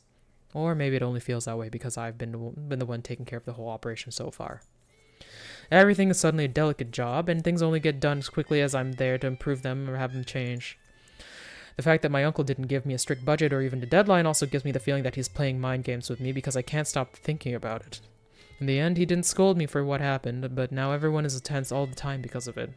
Nobody wants to be the one that messes up and finally gets him to snap. It's bad enough that I failed to deliver Hunter to the League. Now I have to worry my uncle as well.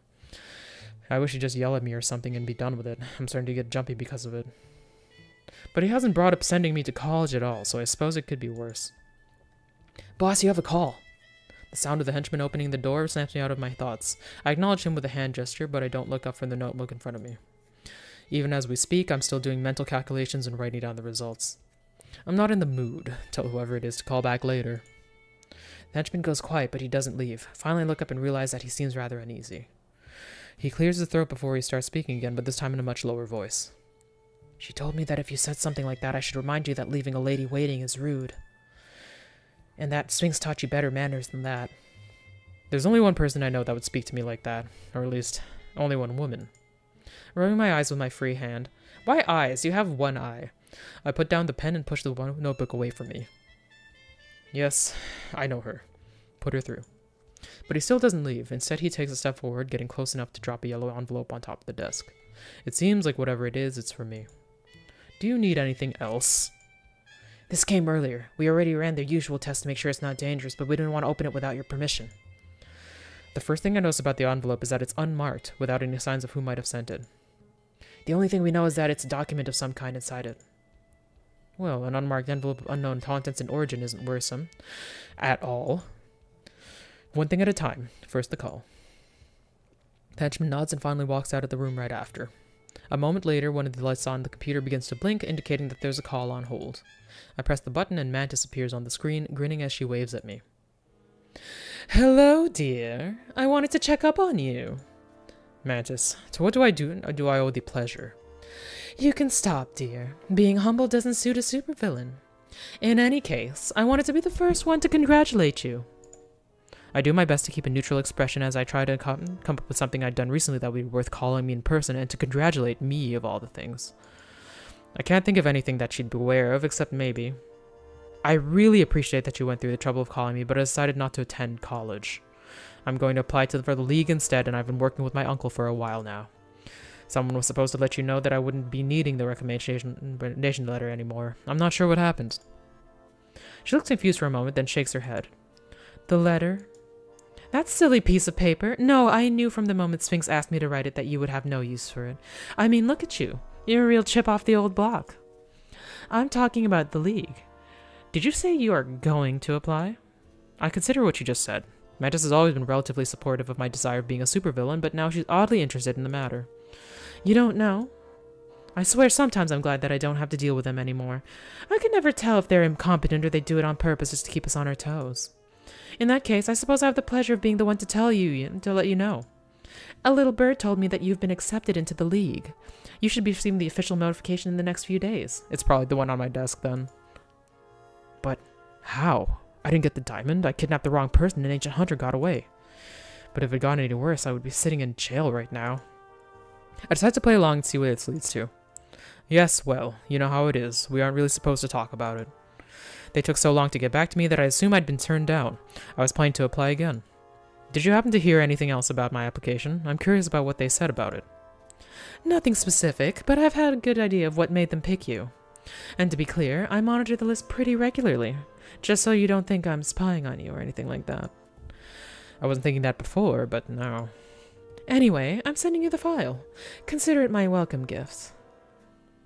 She blows a kiss at me as her image disappears from the screen, replaced by a message asking for authorization to begin the download. The transfer takes a few seconds, and I open it as soon as it's done, revealing what looks like the scanned pages of a document.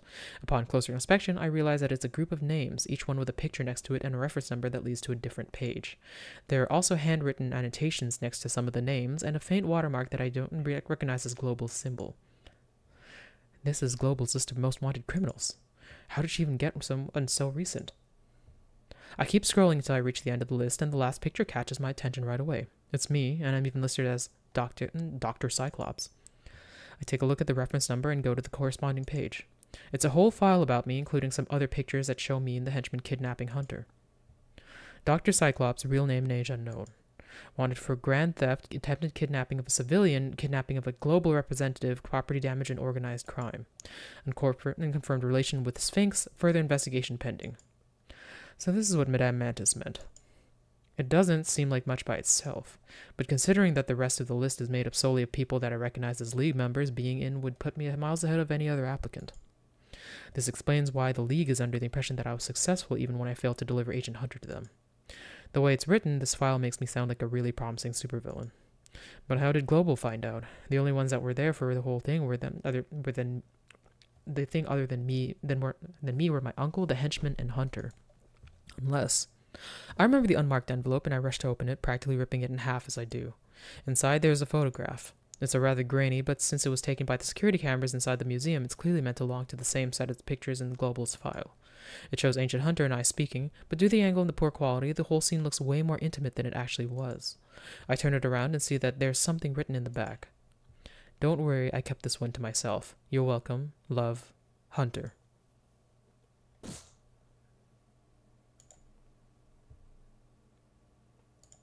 I crumble the photograph into a ball before throwing it outside as hard as I can, and I slam my hands against the keyboard. I'm so angry that I managed to snap some of the keys out of their place and end up making a small cut on the other side of one of my palms. I can't believe the nerve of that man. First he humiliates me, then puts me on the most wanted list himself. Now, when I receive my acceptance letter, all I'm going to be able to think about is how much he had to do with it. I wipe my hand on my shirt and then make a fist to stop the bleeding. Mark my words, Hunter. This isn't the last you've seen of me. The end. That's it? Huh. Question mark. I guess maybe there's a true ending. So I guess probably the only actual endings are like the KGB guy and Hunter himself. So maybe I can't get the henchman, which kind of annoys me a little bit. But so it goes. Let's just start again, because it was only like an hour 15 for this, so let's see if we can actually properly do the KGB guy. And it should, like, properly skip anything we've already seen, and then wait for... We're gonna keep trying to kidnap Professor Schultz. And then we're still gonna try to get rid of him. Because he's just not ignoring me. I'm gonna do that, and then the green suit, and we'll see what this is. Tackle him with all my strength. He's a lot sturdier than I would have imagined, and I almost dislocate my shoulder from the impact alone. You need to remind us how Hunter the Soviet? Hunter still sucks, in my humble opinion. Yeah, it seems like that. While I keep on the floor, the henchman puts a hood over his head and ties his hands and feet. Even between the two of us, it takes a lot of effort to get him out of the building. He struggles so much that he actually kicks the henchman right on the nose at one point. God, again? What do they feed these people? We get him into the trunk of the vehicle and we head back to the base. While the henchman drives, I change out of the suit and into my usual clothes. Every once in a while, we hear the professor kick the trunk from the inside as if trying to get out. It makes what's already a tense trip even more tense. Finally, a couple of hours, we get to the lair. Sphinx's lair currently serving as Dr. Cyclops' base of operations. Location somewhere in Germany. A couple of henchmen help us get Schultz out of the trunk and into the laboratory. I had planned to simply sit him on a chair and put a guard at the door to keep an eye on him, but he gave us too much trouble on the way here for that. With how the day has gone so far, I don't want to risk him getting shot trying to escape. Do we still have that table with the straps? The one we used before we had the cell block? Yes. Bring it over and tie down Schultz. The less he can move, the better. No henchman path, huh? I guess there really are dynamic problems with that as a relationship, if you're viewing it as realistically. Still team henchman, given the alternatives. It's true. Yeah, like, you're on the same side already. You might as well stick with it. He nods just as he's about to leave. He touches his nose, and he stops to gesture at the two other henchmen to go with him. They return a couple minutes later, carrying the table with them. That thing is probably older than I am, and proof that half the things at the warehouse are there for purely nostalgic reasons. The henchmen put the table down in the middle of the laboratory, and they secure it to the floor. While the two of them cut the ropes around Schultz's hands and feet and lift him on the table, the other straps him down to it. Schultz thrusters and kicks until the very last moment, shouting curses at us. You should probably notice that his curses in, like, Russian or something. At least I think that's what he's doing. The hood muffles a lot of it, so it just sounds like distant yelling and heavy breathing. Well, despite all the setbacks, we did it. Congratulations, everyone. The henchmen nod and give me half-hearted smiles that make them look more relieved than happy. They probably thought I was going to blame them for what happened at the museum. Which, to be honest, I would have done if we had come back empty-handed. I still need to figure out how we missed 2 agents. Someone in intelligence is going to have to answer for that. But that's a matter for another time. Now, get closer to the table, leaning over so I'm right in front of the professor. At my signal, the henchman standing closest to Schultz grabs the hood covering his head and takes it off. You have given us a lot of trouble, Professor Schultz?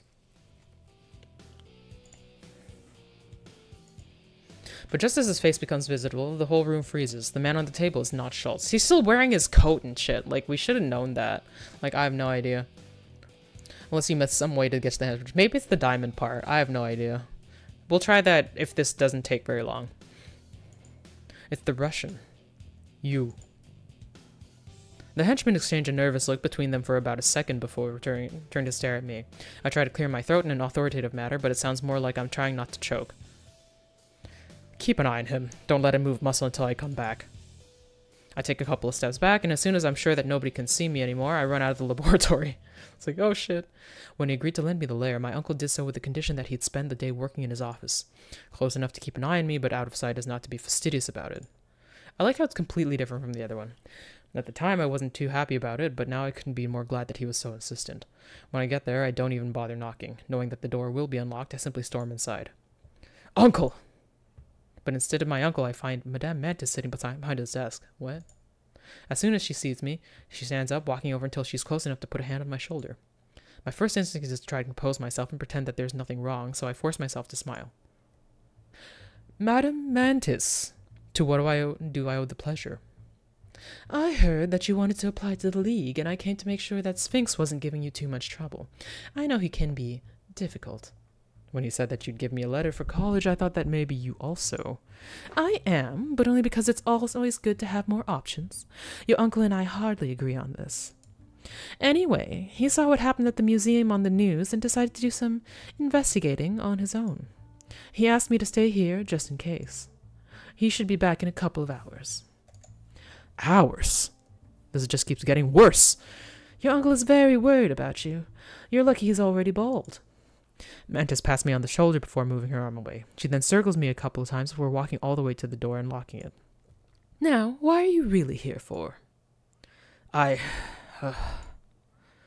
just wanted to let him know that I was back already and that I'm safe. You can't hide things from me, dear. Very few people can. You came running in and you look like you just saw a ghost. If you let me help, we can figure something out before he comes back. I take a deep breath while I consider my options.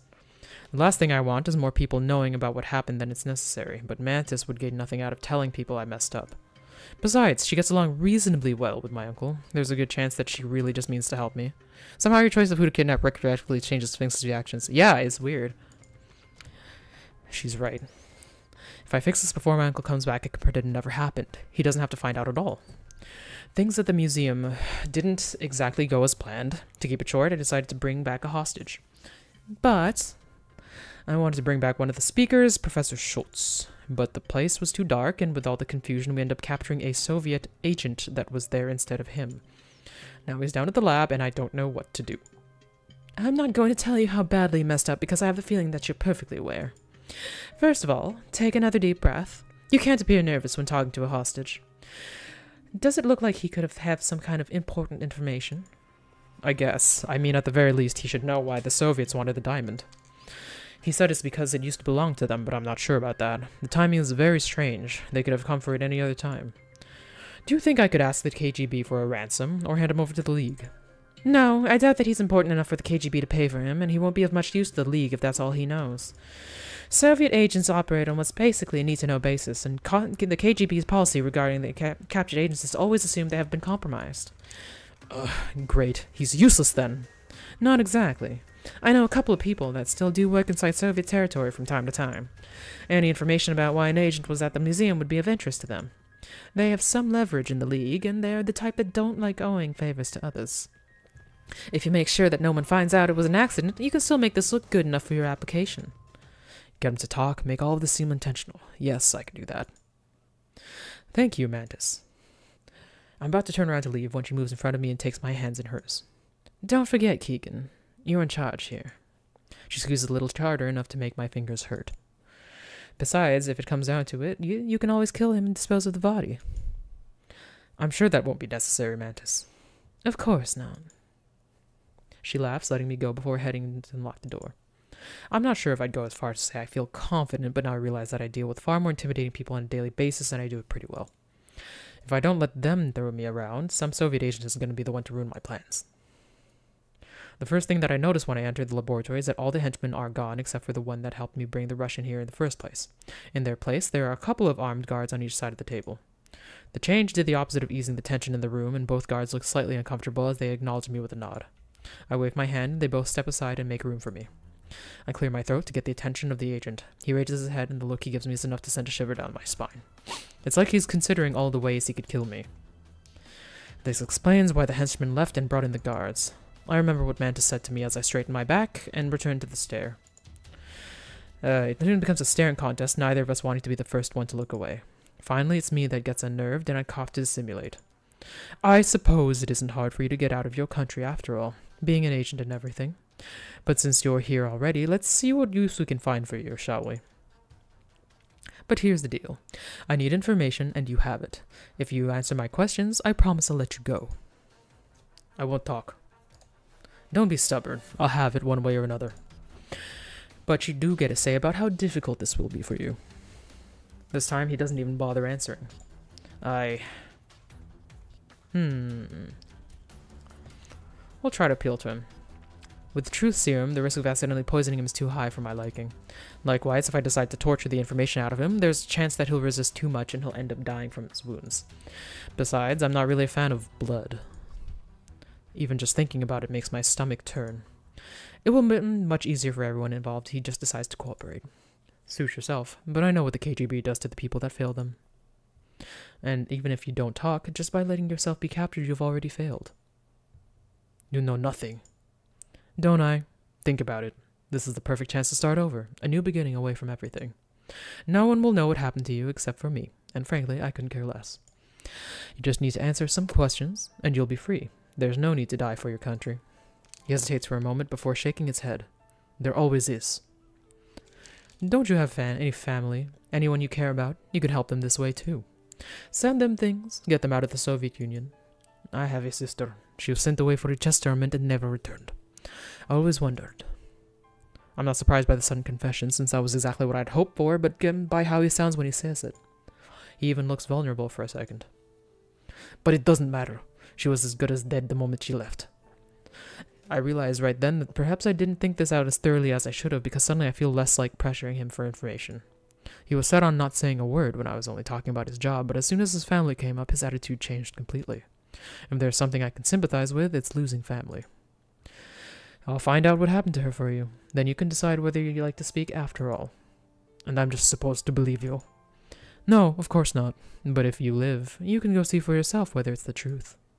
You'll get water and something to eat. I'll give them orders not to mistreat you, but they'll make sure you don't escape, so don't try anything stupid. He tries to simulate, but I can tell from the look on his face that the henchman is really wishing for Sergei to give him an excuse to hurt him. On my way out, I glare at him to make sure he doesn't get any funny ideas. I curse my moment of weakness all the way to the office. I was supposed to do one thing and get him to talk, and somehow ended up promising something I'm not even sure I can do. For one, I'm not sure that we have such information at hand, and even if we do, I'm not sure I can access it. I almost forgot about Madame Mantis. She's probably still inside. If I begin to go through the files with her there, she's going to want to know what I want the information for. Her advices immediately comes to mind, and it sends a shiver down my spine. While I try to think of a way to get her out of the office and somewhere else, I see one of the henchmen passing by. It's just some random guy from maintenance, which makes him perfect for what I have in mind. Hey, you! He looks around and points at himself as if making sure that I'm talking to him and not someone else. I gesture at him to come closer. Yes, you. Are you busy? He shakes his head. Do me a favor. Head to the lower level and call Madame Mantis. I don't care what you call her for, just make sure she's busy for as long as possible. Luckily for me, most of the base's personnel doesn't deal directly with her very often, so as far as they're concerned, we're about as equally intimidating. I have the advantage of being related to the boss. The henchman turns around, hurriedly heading towards the nearest elevator. About a minute passes until I see Mantis come out of the office looking annoyed as she walks down to the hall. As soon as I'm certain that she's gone, I go inside and lock the door behind me. I spend the better part of an hour staring at the monitor as I go through the files. Finding one that isn't classified is hard enough already. Finding one that doesn't require me to mess with my uncle's computer more than necessary is even more so. What's the deal with this man? I've seen world leaders whose files are less protected than this. Anything remotely related to him is classified 10 times over. Finally, I find one that looks promising enough. It's a list of notable people that defected, compiled for the purpose of letting the supervillains know of people that might be willing to work for them. Because it has hundreds of names, and most of them aren't actually important, and must have slipped through the cracks. I keep scrolling until I find someone that matches Sergei's description, who I'm pretty sure is his sister. There aren't many female chess players that left the scene after an important match, after all.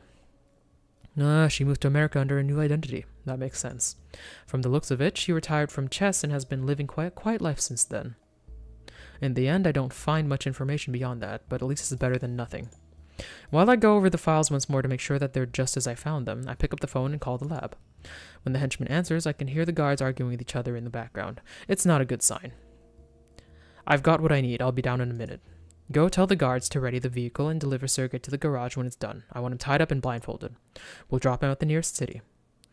The henchman takes too long to answer, and since I know that's just a sign that he's about to protest in some way, I continue talking.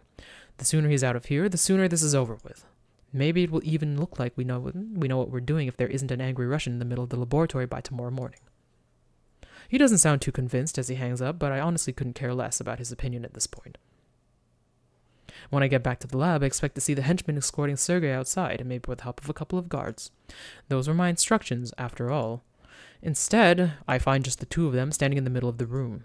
Sergei has a red cloth covering his mouth, and his hands are handcuffed behind his back. The henchman is struggling to push him towards one of the back doors, but they aren't heading towards an exit. That door in particular leads to the aquarium, where my uncle keeps his sharks and other dangerous aquatic life forms when they are not in use. What are you doing? I told you to get him out of here! The henchman turns around, and for a moment he has a look of annoyance on his face, but it quickly changes to something more apologetic as he realizes who he's talking to. Boss, I don't care what you thought. Do I have to do everything myself? Move aside, I'm escorting him on my own. He doesn't move, so I end up pushing him out of the way and grabbing the back of Sergei's coat. Given how much taller he is, I have to stretch my arm upwards to get a proper grip. If I wasn't so angry, I'd feel rather ridiculous. But instead of staying out of the way, the henchman moves ahead of us and pushes the button that locks the door. What do you think you're doing? Something I tried very hard to avoid. You just couldn't kill him, could you? You had to go and make everything more difficult. Now I have to kill you both. Wait, what the fuck? Put your hands on your head and stand next to Sergei. I stand still for a moment, trying to make sense of the situation. Before I can say or do anything, I see him put a hand inside his shirt and take out a gun. He's pointing it at us, his finger resting on the trigger. We have a mole! God! I let Sergei go and take a step back. Suddenly he breaks his handcuffs and with his hands now free, rips the cloth covering his mouth. The henchman hesitates, and that second is all Sergei needs to grab him from the chokehold, pulling him away from the door while trying to get him to drop the gun. Quick, open the door.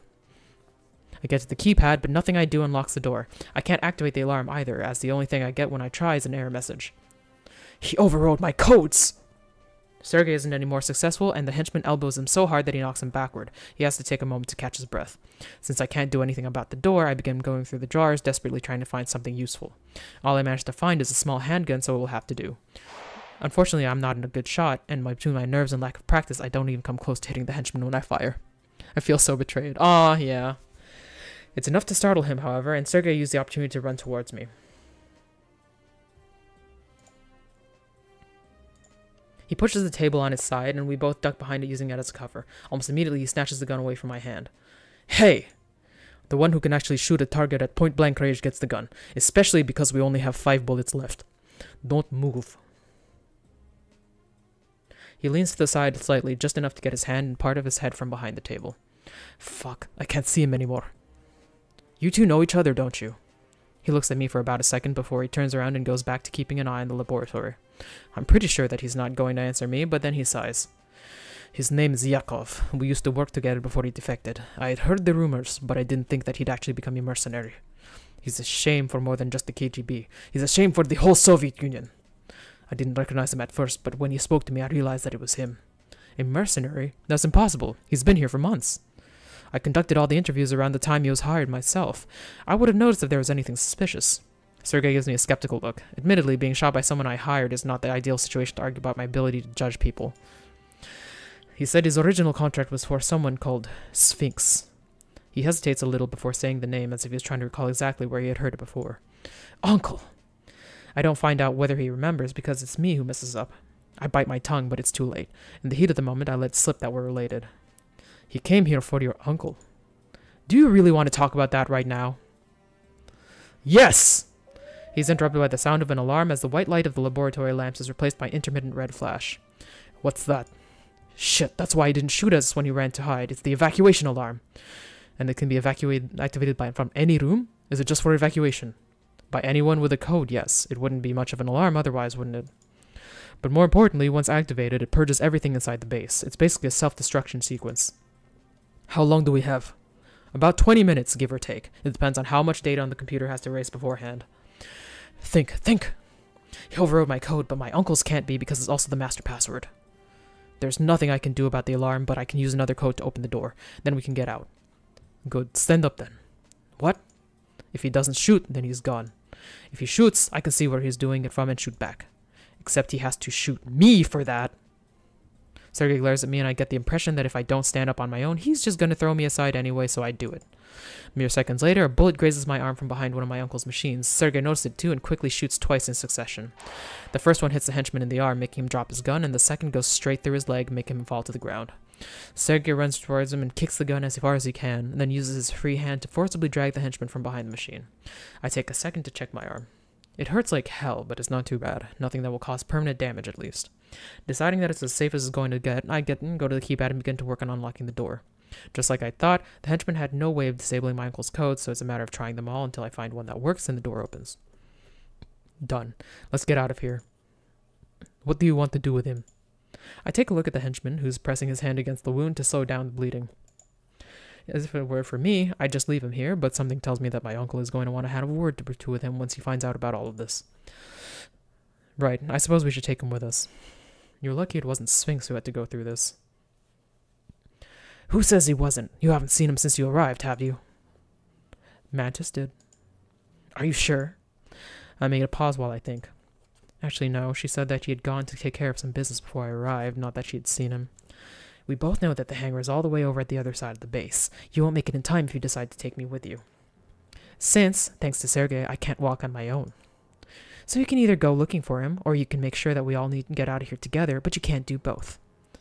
I could leave you with Sergei. He looks just about as upset as I feel. Sure, leave the two Soviets together. What could go wrong? That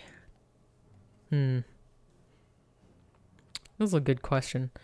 I want to stick with Sergei just because, like, that's what I'm aiming for currently. Do you know how many assassination attempts he's survived? All kinds of people have tried to get rid of him, and they've all failed. You wouldn't be able to kill my uncle even with all the luck of the world on your side. And even if you did, that's another good reason for taking you with me. I look at Sergei. Sergei, if we make it out of here, I'll keep my word and let you go, and I'll tell you what I found out about your sister. But now I need you to help me carry him. It's not like he has much choice either way. I could leave without him if I wanted, but not the other way around. He seems to realize this as well, because he kneels down and throws the henchman over his shoulder without protest. The henchman lets out a groan of pain as blood begins to trickle down from his wounds, but neither Sergei and I pay much attention to it. We get to the hangar about 2 minutes later, just in time to see the rest of the personnel loading the last things onto the vehicles, but my uncle is nowhere to be found. Sergei hands over the henchman to a couple of guards. They are understandably suspicious at first, but since it's not the moment to question the situation, they take him away and go find a medic. Despite the fact that the whole process takes another few minutes, my uncle and Mantis are still nowhere to be found. It's not long before I begin to panic. What if the henchman did get to him? Did I make a mistake by not trying to find him before coming here? My brain tells me that we can't wait any longer, but I can't bring myself to leave. In the end, Sergei has to physically drag me out of the base and onto one of the very last vehicles available before we get out of the base. It takes us about a month to get to the lair back into something resembling a working shape, and I'm not entirely sure we succeeded.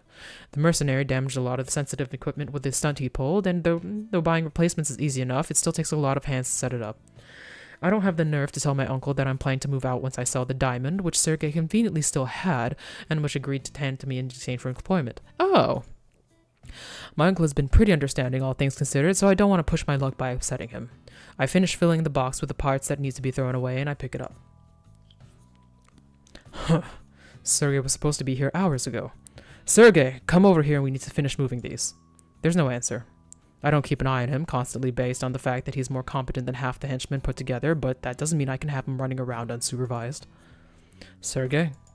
I put the box back down and head outside. My uncle is standing at the other end of the hall, ordering a henchman on the ladder while he installs and tests the new security cameras. I wave at him to get his attention. Uncle, have you seen the Russian? He says something to the henchman before walking over to me. Not since yesterday. I thought he was busy with you. Have you checked the laboratory? No, but he doesn't have any reason to be there. The laboratory was the first thing we took care of, remember? That doesn't mean he won't be there. Mistakes begin with oversights. Let's go. I was headed there anyway. We both head to the laboratory, but when we get there, Sergei is nowhere to be found. In fact, none of the people supposed to be here are. Yet the only thing that seems out of place is the severed arm on top of the table. Holy shit, there's an arm on the table. My uncle pushes me back immediately, stepping in front of me as he takes a quick look around to make sure that we're actually alone. The room is completely silent except for the sound of the clock ticking. Wait here. If anything happens, go call Mantis. He takes out a pen from his pocket and approaches the table carefully but surely. Once he's close enough, he begins to prod the arm with the blunt end of the pen, first moving it slightly to the side and then turning it over completely. The arm makes a metallic, rather displeasing sound, and a thick blue liquid begins to leak from the inside and onto the table. Whatever it is, there's a good amount of it. It doesn't stop until there's a puddle under the arm, and by then some has gotten onto the floor too. What is happening? My uncle puts down the pen before cleaning his hands with the end of his shirt. You can come closer now. The arm is a prosthesis, and this is just tinted hydraulic fluid. I go stand next to him and see what he means almost right away. While on the outside it looks like any other arm, rather than exposed flesh and bone, the severed end has metal parts and cables of varying lengths sticking out of it. And just like that, the arm goes from horrifying to fascinating. What's that? Under all the mess, I notice a piece of paper slightly sticking out from under the arm. I pick up the pen that my uncle was using and finish getting the arm out of the way. The paper is stained and threatens to tear down if I so much as touch it, but the writing is legible enough for me to be able to read it with some effort. When I begin, I feel my knees go weak from the shock. I briefly considered getting rid of it, but since I drew my uncle's attention to its presence, it's already too late. The paper is a note from Sergei. Apologies for leaving so abruptly. Blah, blah. I'm not returning to the Soviet Union. Blah, blah. Rest assured I won't say anything. Blah, blah. That son of a bitch left. This is his arm! Sergei somehow having a fake arm and having ripped it off himself barely seems to register in my brain. I'm more preoccupied with the fact that since I was the one who convinced my uncle to let Sergei stay here, this is yet another one of my mistakes. I don't even need to look at him to be able to tell that he's frowning. I take a step back while I try to think of something to say to calm him down. Wait, let's take another look at the arm. Even if he left it behind because there's something wrong with it, it's still an impressive piece of equipment. When was the last time that you saw such intricate prosthesis? Imagine all the things that we could do with it. Just the arm itself is proof that the Soviets have been working on it as well. That seems to do it. My uncle raises an eyebrow as he considers what just said, and while he still looks rather upset, now he looks more intrigued. Go get something to clean this up while I prepare the laboratory. He doesn't need to tell me twice. As soon as he's finished speaking, I turn around and leave. It's a shame that things with Sergei didn't work out as intended, but I can't help but be a little impressed by a man who is willing to rip his own arm and leave it behind. Who knows? Maybe we'll meet again sometime. So, like, I didn't actually get to kiss him either. Like, it's just this guy. What kind of weird story is this? What time? 1:41. Okay, we'll try one last thing, which is like, what happens if we just try to take the diamond? Steal the diamond. Seeing the envelope certainly won't get me any points for originality. It's changed hands so many times it has to be authenticated every time it shows up. But with so many important people here, a robbery is bound to get all the media attention I need and then some. That's not what I expected a BL game to be like. Yeah, me neither, but then I wouldn't want to play a heavy BL game on stream because that'd be like too much, right? Besides, I can think of a thing or two that I can do with the diamond itself in the time that it takes me to find a buyer for it. It's a great plan, if I say so myself. My nerves don't kill me first, that is. Until Schultz's conference begins, there isn't much for me to do except wait. The only reason I got here at the beginning of the inauguration in the first place was in case the henchman needed me for something, but we did this already. We'll try to get rid of him.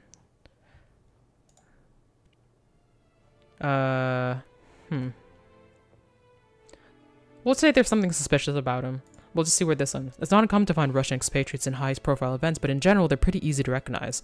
This man isn't one. I went through a lot of trouble to make sure no one would interrupt me today, so if there's something out of place about him, I need to know. Me neither, but I imagine it's just as difficult as finding someone that will teach you Russian on this side of the world. His accent is very thick, even in Russian. Thankfully, I speak the language fairly well. Otherwise, I would have regretted my decision as soon as he opened his mouth. As with all things, it's a matter of knowing the right people. Speaking a language won't get you arrested, though. That depends on how you use it. And how do you use it? Who are you? No one of consequence, as long as you don't get in my way.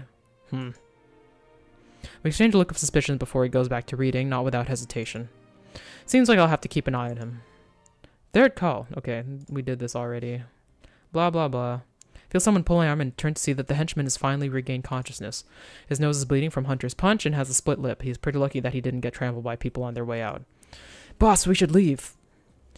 By now the room is almost empty and the only ones left here besides the four of us are the rest of the henchmen.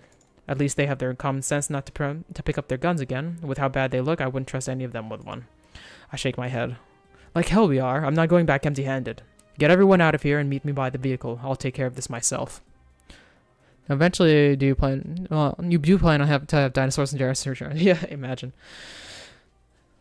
It's just like, come on, please. I guess at least there's spies, which is what we for sure anticipated. What are you waiting for? Go! He still doesn't look too convinced, but he doesn't say anything. He nods and he goes to pass on my instructions to the rest of the henchmen. I walk back to the stage where the Russian managed to open the case's lock while also keeping Hunter away from it. There's no way I can take them out both on my own and get away with the diamond. But if I wait for one to deal with the other, and I corner whoever gets on his way to the exit, I may have a chance. They both reach out to grab the diamond at the same time, but instead they knock it over and it rolls all the way behind the curtain. The Russian pushes Hunter out of the way and goes after it, with Hunter following a second later. I lose them from sight for about a minute, my view obscured by the curtain. Finally, a hand pulls the curtain aside. It's the Russian? The Russian pulls aside the curtain with one swift move of his arm, holding the diamond in his free hand as he walks out from behind it. I hurry to the exit, putting myself between him and the lobby. He stares at me with a mixture of incredulity and annoyance, as if my presence hadn't been something worth noting until this very moment. He puts the diamond inside his jacket and rolls back his shoulders. I have no business with you. I'm only here for the diamond. Through luck, because I came for it too. And because I got here first. If you don't move right now, I will move you. The tone of his voice makes me hesitate, but I stand my ground. He takes a step closer, but before he can get good on his threat, we're interrupted by a crunching noise. What was that? He stops and we both look up. Cracks are beginning to appear in the building, with dust and debris slowly falling around us as they separate from the ceiling. There's another sound, and this time it's one we both recognize. It's a bomb going off. It's closer and louder than the last one, and I immediately know that I need to make a decision. I either stay and try to get the diamond, or I get out of here. I'm getting out of here. Okay. I thought they were going to make me decide. Seems like the diamond shell's choice doesn't change much. I mean, I think it does a little bit, because now we're doing something kind of different. The situation keeps getting worse, and the more I think about it, the less I think staying behind on my own was a good idea. As I consider my options, a big piece of concrete comes loose from the ceiling right where the Russian is standing. Instead of moving, he stays in place and raises his arm, blocking the falling concrete with it. I let out a gasp, expecting that to be the end of the Russian, but as soon as it hits him, the concrete block splits in half. 'Cause his arm is fake, huh? What the? How the hell did he do that? The Russian takes a moment to react. Once he does, we both rush inside as quickly as we can, practically pushing each other through the door. It slams shut behind us, and we stagger forward, and the building shakes violently. I get to the beginning of the first row of chairs before I trip, falling to the ground. The Russian passes me by without a single worry for my situation, and I'm left on the floor covering my head with my hands in the case something else falls from the ceiling. Fortunately, that doesn't happen. After a few seconds, it's all over, and I get up as carefully as I can, just in time to see the Russian walking over to the door, and suddenly punch it, getting me to almost jump from the surprise. The door bends slightly, which is rather impressive in its own right, but not much happens other than that. Under any other circumstances, my mind would be racing with possibilities about the Russian, but for the moment I'm more focused on the door. Museum doors aren't usually that strong, so there must be something on the other side, so I'm applying pressure to it. Probably a steel beam? In that case, we won't be able to leave the building through there anymore. I'm so deep in thought that I don't notice when he turns around, getting close enough to grab me by the neck of my shirt and slam me against the nearest wall. You have 10 seconds to explain what happened before I decide whether to kill you. I begin to wave my hands, trying to get him to understand that he's grabbing me too tightly for me to speak. He seems to realize this and loosens his grip slightly enough for me to actually get words out, but I still have trouble breathing. I can't explain it if I can't breathe. Then I suggest that you talk before you run out of air. I let out a strangled cough. The bombs were all decoys. I couldn't have set them off even if I wanted to. He lets me go and takes steps back to give me some space. I fall down, barely managing to prop myself up by leaning up against the wall. I take a moment to catch my breath, rubbing my neck as I stand up. And how do I know I wasn't one of your people? You threw the flashbangs, didn't you? It's your fault we're here in the first place. If you hadn't interrupted me, we'd all be home by now. If you'd had better intelligence, you wouldn't be here. Whoever got for you did as much of a poor job as the American. Excuse me? Last time I checked, there were 2 of us trapped in here. You must be a very poor agent if you got stuck in this situation despite having better intel than either of us. He crosses his arms, giving me a silent frown. I can't help getting a smug sense of satisfaction from it. I turn around and walk away, trying to remember what the other ways of getting out of here are.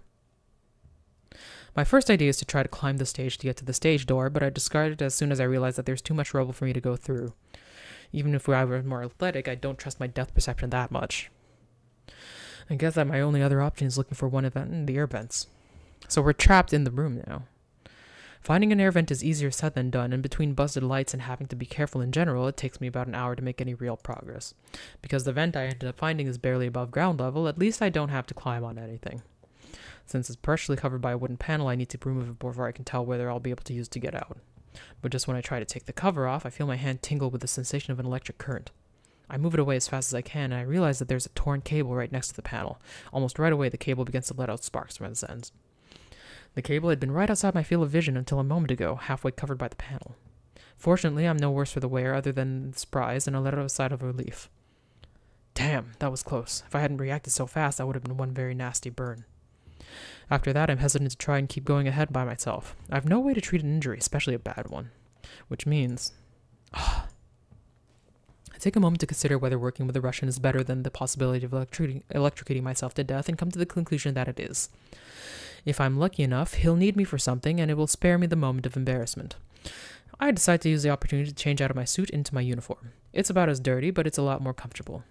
I wouldn't want to change in front of the Russian, that's for sure. When I head back to the entrance, I see that the Russian is still trying to get the door to open to no avail. Now he has both hands on one of the sides, trying to get his fingers in between the small space between it and the wall to get a better grip. Better that door than me. He stops and turns around. He seems to be just as frustrated as I am, so I suppose there won't be a better time for this. Listen, I've got the blueprints of this place memorized, but I can't look around all by myself. I make a vague gesture toward the damaged side of my face. And it doesn't seem like you've gotten very far either. We should work together. He doesn't look too convinced. The other option is that we wait for my men to figure out where we are and I have to clean up your blood from my brand new diamond. Unless you're confident that you can get out of here yourself or that someone is going to get you before my henchmen get here. It's a bluff. I'm pretty sure the henchmen noticed that I didn't make it out the moment I didn't meet them like I said I would, but if there's no easy way out, there's no easy way in. Besides, it's a matter of time before the police show up, and if the other man really was an agent from Global, they'll be here too. The Russian looks at the stage and then back at me. Even from this distance, it's easy to tell that it's not a place to just wander around aimlessly. Very well, but if you try anything... I look away and adjust the neck of my shirt. Yes, I know, one needless display of violence per day is enough. From now, every time you look at me like this, I'll just assume you're picturing yourself choking me, all right? His lips perk up slightly as if he's trying to fight back a smile. It's just mildly insulting. If we're going to be working together, I think I need something else to call you besides the Russian. He doesn't answer. It's not like I was expecting him to tell me his real name, but an alias would have been enough. Or not, suit yourself. Maybe it's better to keep it this way. I heard that once you name them, you can't get rid of them. That earns me a smile. You can call me Sergei. And apparently it's also enough to get a name. Very well, Sergei. I'm... Cyclops. Yes, I heard. And he's back to being rude. I'm a little surprised to hear that he was paying attention to what I was saying when I got on stage. Now, lead the way. He waits until I begin to walk to follow me, and I lead him back to the side of the stage where I was a moment before. Despite the fact that it's just as dark and full of rubble as before, Sergei's presence makes it easier. Mostly because I don't have to worry about tripping over anything. He's clearly annoyed with having to keep an eye out for me, and doesn't so much as warn me as push out of the harm's way, but when he does, it's a fine enough job. Here it is. The additional air vent should be somewhere on this wall behind a fake wooden panel. I need you to knock on the wall until you find one that sounds hollow, then remove it. Is that what you were doing? He gives me a look of slight incredulity, as if he was expecting me to give him a series of really complicated instructions or a long explanation. The implication is not lost on me, and I frown in return. Manual labor is a lot harder when you've poor depth perception. Besides, I did find an air vent, but it had live wires next to it, so it was useless either way. Stop looking at me like that and get to work already. I stand aside as Sergei begins to run his hands over the wall, starting at the top of his height and knocking on it as he goes down. As he continues to examine the wall, I can't help but notice the way his sleeves keep creeping up his arms with every other movement. And it's not just because he has nice arms, either. There's something odd about them.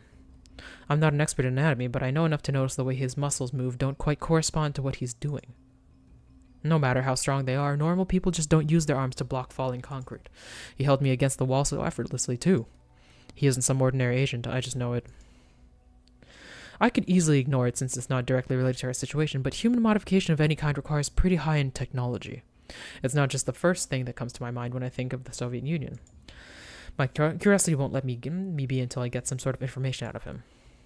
Considering that he almost couldn't be bothered to give me a name, the chances that he tells me something about him just because I ask are slim. I have an idea that doesn't require his cooperation, but the downside is that if for some reason I'm wrong, he's going to be really pissed. Really, really pissed. I throw a rock in to see him catch it. Yeah. Here goes nothing. I pick up a rock from the floor next to me, squeezing it slightly to make sure it's solid enough, and I throw it at him with all my strength. Sergei turns around, catching the rock with his right hand before it has the chance to hit him. While his reaction time and reflexes are well above average, that isn't what impresses me. No, what gets my attention is the way his fingers are digging into the rock. He's practically crushing it with his bare hands from the anger alone. And when he drops it, his shoulder twists just right for me to be sure. I knew it. First the concrete block, then the door, and now the rock. Your arm, your other shoulder, and the upper part of your spine, too. They're not just muscle and bone. The KGB did something to you, didn't they? As soon as I'm done speaking, his expression goes from anger to shock for a moment before he forces himself to go back to a more neutral expression. They can do that all he wants, but what I saw tells me everything I need to know. I don't know what you're talking about. You can deny it all if you wish, but I'm pretty sure of it. Almost certain, even. I'm asking because I want to know more about it. I had heard of the experiments, but I thought there was never much reason to believe that there were more than rumors. Apparently, having decided that there is no point in trying to lie to me, his expression softens. At least I'd like to think that it's because of that, and not because he doesn't expect us to make it out of here alive. They are specially designed prosthetics. Soviet science is the most advanced in the world. It shouldn't surprise you that it's capable of such things. Really, because what I heard is that most of the work was done by German scientists. Like I said, poor intelligence work. Sergey picks up the rock again and throws it at me, barely missing me as it hits the ground and shatters at my feet. That effectively ends the conversation, and he goes back to working on the wall. It takes Sergey a couple of minutes to finally find the correct panel. It's a little higher than the one I found, but it's not unreachable. He raises his arms, putting a foot against the wall while he grabs the side of the vent with his hands, but no matter how hard he pulls, the vent doesn't give in. It's no use. The screws are partially melted. They won't come out. Do you think there could be fire on the other side? The metal is not hot, so it's not likely. I think for a moment. I've got an idea, but something tells me you're not going to like it. He frowns slightly, but since he doesn't say anything, I decide to continue. I think your arm... His frown gets worse. It's basically a scowl. Wait until I'm finished, all right. As I was saying, your arm may be strong enough to break a chip off the diamond. I could use the piece to amplify the potency of my watch. That way, the laser in it would be able to cut through the air vent and we can remove it without causing damage to the wall itself. And even if the way out turns out to be blocked, it would also make the watch's radio signal stronger and I could call my henchman. But there's a good chance that your arm will stop working. You keep fiddling with it, and now that I know that it's not your actual arm, I can tell that something's damaged it. My guess would be the concrete block. Sergey has one arm folded over his chest, and as I speak, keeps absentmindedly rubbing his fingers over the opposing forearm. He looks down and, realizing what I mean, straightens immediately. Depending on how it's connected to your body, further damage to it could be, well, since your fine motor skills obviously work well, my guess is that your arm is directly connected to your nervous system. Worst case scenario, you'll pass out from the pain. Even if everything goes perfectly, that would leave you pretty much unable to do anything with it. And what guarantee do I have that you won't take advantage of it and leave... No, and what guarantee do I have that you won't take advantage to it and leave me here? Or that you won't just run off with the diamond? I shrugged, trying to pass it off like an unimportant detail. It's not like I was planning to do it, but put it like that, it sounds exactly the kind of thing that a supervillain would do. None. You're going to have to trust me. We already agreed to work together, this just needs a little bit more trust. You're a scientist, aren't you? You could also repair my arm. Are you sure? I wouldn't want to mess up some of that incredibly advanced Soviet science. Well, I heard that German scientists did most of the work. But if it's beyond your abilities, you just need to say so. Give in and repair his arm. I know he's just egging me on, but even if he wasn't, it's not like I can just force him to cooperate. I gesture at him to come closer, then point at the floor in front of me. Come here, I'll show you what my abilities are. Sit down and hold your arm towards me. He takes a seat in front of me, crossing his legs so that he can rest his arm on top of his knee. I take a quick look, searching for something that I can use to work. I find a piece of metal that looks sharp enough to work, and after I pick it up, I go back to where I was and sit down as well. Sergey rolls up his sleeve, and I carefully touch his arm. Is this your skin, or is it synthetic? Synthetic. Good, that means no blood or risk of infection. First, I need to figure out where I can cut. Then I'll make an incision too. Stop talking and just do it. Well, excuse me for assuming that you'd want to know what the man sticking a piece of metal in you is going to do. I move my hand to his elbow, pressing down with my fingers till I can feel the metal underneath. I keep running my fingers up and down his arm, trying to pinpoint exactly where his arm ends and the prosthesis begins. I do my best to remain focused, but I can't help noticing how well built he is. The mere thought makes my face grow hot. When I have a good enough idea of where I need to cut, I use my other hand as a marker so I don't lose the spot. It will be easier if you tense up. I'll cut at the count of 3. 1, 2, 3. I take the piece of metal and shove it in his arm as hard as I can. It doesn't cut so much as it pushes apart, the upper layer of material peeling back to reveal the metal and wire underneath. Sergey closes his eyes and takes a deep breath, but he doesn't even flinch. I can't help but let out a gasp.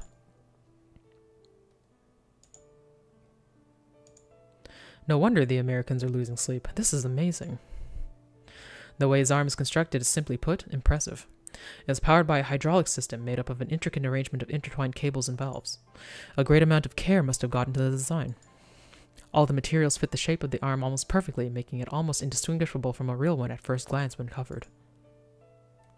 I use my fingers to probe a little farther and realize that one of the tubes has a small rip, with blue liquid slowly dripping from it into the inside of the arm. But when I try to hold it closed so I can begin working, I trigger some sort of reflex and he rolls back his shoulder, pricking my finger with one of the wires.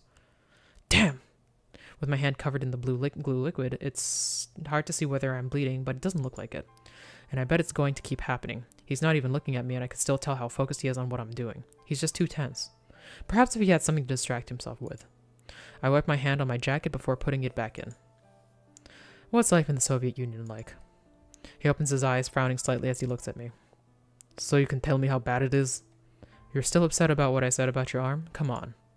And I just told you how impressive I find it. Listen, as far as I'm concerned, the Americans are just as bad as you. I promise I'm genuinely interested. Most of what we get to hear over here comes either from the government or dissidents, neither of which are known for being reliable sources of information, you can imagine. Everyone gets what they need. We live well. I heard that you use our ration cards for a lot of things. Not anymore. We have shops just like you do. Our internal industry is simply regulated differently in order to better distribute wealth. He then again begins to explain the intricacy of the communist economic system. I don't particularly care about it, but it works fine enough as a distraction. I get my fingers much farther in than the last time, and when I press to close the leak, it doesn't move at all. And that's why it's a fairer system than capitalism. I look at him, pretending that I didn't stop paying attention halfway through. If he cares or notices, he doesn't say so. However, that does bring a question to my mind. Is that why you decided to join the KGB? My mother used to belong to the commissariat. She taught me that there is no greater honor than to serve one's homeland. Come on, that's what everyone that works in the espionage says. It's a nice propaganda piece, but it's not a reason. Many other people serve their country just fine, and their jobs don't involve poisoning dissenters. Was it because you got to travel outside the country, or do you enjoy spy work? I won't judge you if you say that you do it because you like shooting people. His expression sours so much quickly that I have to fight back the instinct to move away out of fear that he might hit me. But then, after my father died, it became my responsibility to look after my family, and I wanted to make my mother happy. If there's something I can sympathize with, it's making choices for the sake of family. I quietly tilt his arm to let out all the excess liquid out, and once I've emptied it as much as possible, I use my watch to melt the end of the tubes together. And what do you plan to do after you retire? Supervillains have really good retirement plans, if I say so myself. My attempt to lighten the mood fails miserably, and he doesn't even bother to answer. Unless you're not expecting to get to old age. No answer this time either. I frown as I take my hands out of his arm and begin to work on closing the cut I made. Your mother would be ashamed. Thankfully, I'm mostly finished because Sergei pulls away his arm and then pushes me with enough strength to knock me back. Don't you dare speak about my mother. You're angry because it's true. To be willing to die for something is to be convinced that there's nothing better than the cause we're supporting, that our death will help it. But it should be a possibility, not the only plan. Don't you think your mother would like you to share the Soviet dream with you? Your happiness? Wanting to work yourself to death is not selfless. It's stupid. God, I swear people just make the dumbest choices when left to themselves. Sergei leans over so that we're even closer than we were before he pushed me. I can practically feel his breath on my face. He puts his hand on the lapel of my uniform, and for a moment, it really feels like he's going to throw me aside. Or worse yet, like he's going to punch me. I raise my hands, covering my face with them. Not like it will be much help. But instead, Sergei just stares at me and lowers his voice to a menacing whisper. Finish my arm so we can get out of here. I nod without so much as a second thought, and finish mending the cut as quickly as I can. It wasn't perfect before, but now he's making me so nervous that it ends up looking like a big ugly scar. Well, he's an agent from the KGB, so he probably has more than enough scars in other places to match it. Done. How does it feel? Sergei flexes his arms a couple of times, opening and closing his hand to make sure that there are no other leaks. Good enough. Unfortunately, my mind is too busy with other things to consider congratulating myself about my genius. I do make a mental note about making sure to work with prosthetics in the future, though. Now, with functioning arms, Sergei stands up and walks forward towards the vent, kneeling down in front of it so he can get a proper grip while he pulls. The cover breaks off easily, but to our surprise, the actual vent turns out to be smaller than the cover. Much smaller. We both exchange a look. No matter how I see it, Sergei is simply too big to fit. Good thing I'm not claustrophobic then. I'll see if I can get the door to open from the other side. If I can't get you out, I promise that I'll send someone to help you before the police get here. I get inside the vent and after taking a deep breath, begin to crawl. The vent is dark and there's a strong smell of smoke, but it doesn't collapse on top of me, so the whole thing isn't as bad as it could have been. Getting to the other side of the vent feels like an eternity, but I finally managed it. The vent cover on this side is also partially melted, but since the damage was greater, instead of fusing the bolts to the metal, it removed them completely. It only takes me a couple seconds of struggling to take the panel off the vent and get out. And that's something more to add to the list of things I don't want to do ever again. I can't believe that there are people there that use these things to get in and out of places regularly. Now that I think about it, what is the size of our air vents back at the lair? When I get back, I'm going to make sure that a person can't fit in there. No solid snaking it. I take a quick look around to determine the situation. There's no sign of the police or even of the agency. For a moment, it really seems like I made it. But when I get from the auditorium to the main hall, I hear the sound of steps getting closer, accompanied by voices. There aren't many places to hide while still maintaining visibility of the rest of the room, so I end up ducking behind a nearby column until I can get a look of whom the steps belong to. Two men appear out of the corner, and it looks like they're wearing police uniforms. But once they're close enough, I realize that there's something off about them. It's their guns. The ones they're carrying aren't the type issued to the police department. I briefly consider the possibility of them being undercover agents until they get close enough for me to make out what they're saying. I wish they had sent someone else. Have you seen Sergei's record? He's a killing machine. I hear he fought a bear with his bare hands once, and he won. They're Soviets. There's two of us and we're armed. He's not getting out of here alive. Besides, it's his own fault. He knows the rules. We all do. Failure during a mission is forfeiture equals immediate termination. They were very clear when they said that under no circumstances Sergei should be allowed to fall into enemy hands. They sound exactly like the kind of people that make sure not to leave any witnesses. With some luck, I might be able to outrun them, but that would mean that I wouldn't be able to go back to the auditorium. I decide we're gonna go back and warn Sergei. I can't leave Sergei just like this. I don't consider myself a decent person by any means, but if Sergei hadn't trusted me back there, I still would be trapped inside the auditorium. It's one of those things that will end up bugging me sooner or later, so I just know it. I take a deep breath and begin to run as fast as I can, heading straight for the air vent without looking back. What was that? Over there, look! There's someone else here! Since this time I'm not worrying about whether the vent is safe enough to use, it doesn't take me even half as much to get to the other side. Back at the auditorium, I find Sergei sitting on the floor staring at the vent with so much intensity that I'm a little taken aback by it when I first come out. I could swear that he looks surprised to see me too, but it lasts about a second before his expression goes back to his skull. Either way, he walks towards the vent until he's standing right in front of me. There was no way out? I raise a hand to interrupt him. Instead of waiting for me to speak, he takes it and pretty much forces me to get up by pulling me upwards. Once I'm sure that it won't make him drop me face first onto the floor, I take a step aside to put some distance between us. Sergei, be quiet and listen. There are 2 Soviet agents out there, and they came here for you. I need to know whether you can take them on, or if I need to come up with a plan that'll get us both out of here. He doesn't even think about it before answering. Yes, but I can't do that and keep you safe at the same time. So I need you to stay out of my way. Can you do that? That was exactly the opposite of what I was expecting to happen, to be honest. It would have been pretty awkward if there had been time for it. Just as I nod, the door busts open and both of the Soviet agents come inside. The first one points his gun at us, while the other is holding the crowbar that he used to pry the door open. Sergei, surrender now and your death will be painless. You want me? Come and get me. The agent with the gun hesitates for a split second, enough time for Sergei to step forward, pushing me behind him.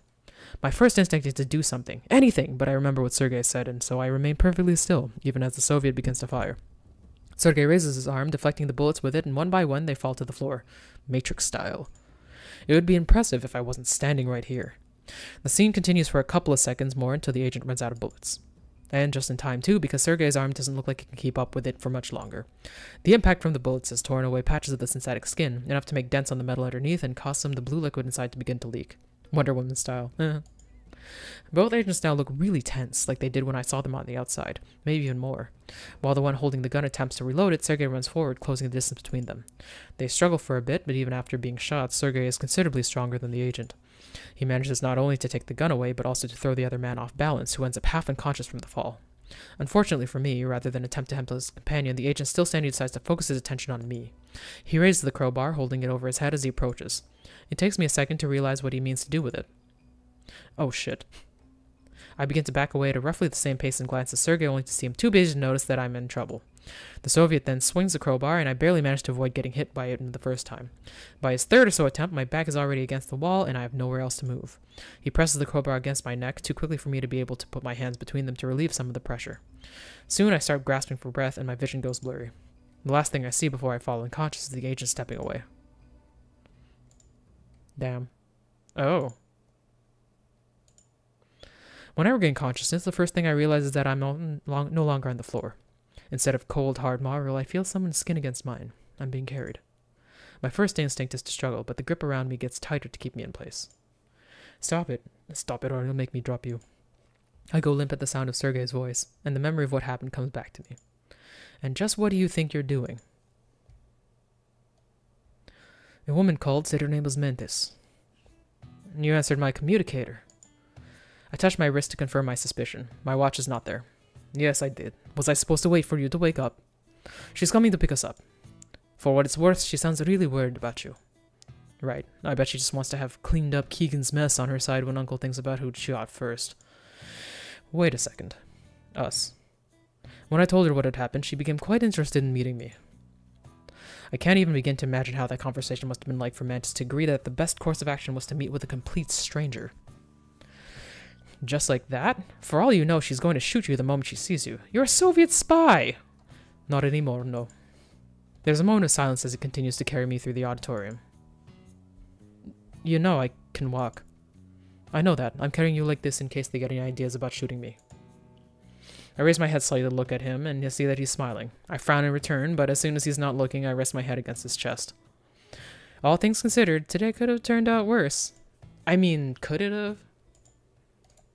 Really? That's it? Like, we're just gonna go? I mean, I guess. Like, what else could I possibly do? Like, I don't really want to do any of the Hunter ones because he kind of sucks. But, like, I don't know, man. What time is it? It's 11:26. You know what? I think we're gonna end that for tonight because, like, I've been replaying over and over again. I don't think you could have done better with Stray Gay. It's true, but, like, considering I got, like, a kiss from Hunter, so I was kind of like, hey, man, where's my thing? Like, I guess I get the Princess Carrie, which is, like, very, very, like, much of an ending. I'd also really want to watch more Hunter Pass. Honestly, he sucks. Yeah, there's probably gonna be some kind of like, oh no, but he's like not that bad. He actually does that as like a defense mechanism or whatever, or maybe if it's any good. But like, I don't know if I want to take that chance currently. He's just kind of too smarmy, and I'm like, no. But it's like if you want that like classic like, what if James Bond and the villain were gay kind of thing. So I can see why it's there. But I do like this other thing about like this other random Russian Terminator dude. It's pretty cool. Sucks about the fucking henchman though. I was like, I actually wanted to find out more about that, but we didn't even really get that far on it. I mean, I guess it's an indie one, so like they can only do so much, but well, so it goes. But yeah, I think that's gonna be the end of stream for today because it's getting late and I did start late, so that's kind of on me, but I think it's better that I actually go get more rest. So that's the way it is. But we're gonna do more indie games. I think next week we're going to try, there's a game I have called Crashed Lander, which I forget. I feel like it's something about navigating a space probe around difficult territory. Not in space, but on a planet. So that's what we're gonna try, and I think it's like a kind of puzzle thing. We'll see. I think I have to download a couple of them because I looked at the ones that I had, and like some of them were just like half an hour's worth and shit. So like we'll get a whole bunch. But yeah, that's what I'm gonna aim for next week. And on Friday, it's more Final Fantasy VII. I'm on Final Fantasy VII Rebirth. Which, what are we doing in Final Fantasy VII? I don't even remember. Oh, we're going up Mount Corel, and we're in one of those weird Zack paths that I don't really understand what's going on yet because it's full of like mystery and spoilers, but we'll see what it is. But yeah, that's it for today. Thank you for saying hi, V4, and thank you for being with me here, Discord friend, and I'll be back later. Take care, stay cool, stay frosty, and I'll see you next time. Goodbye.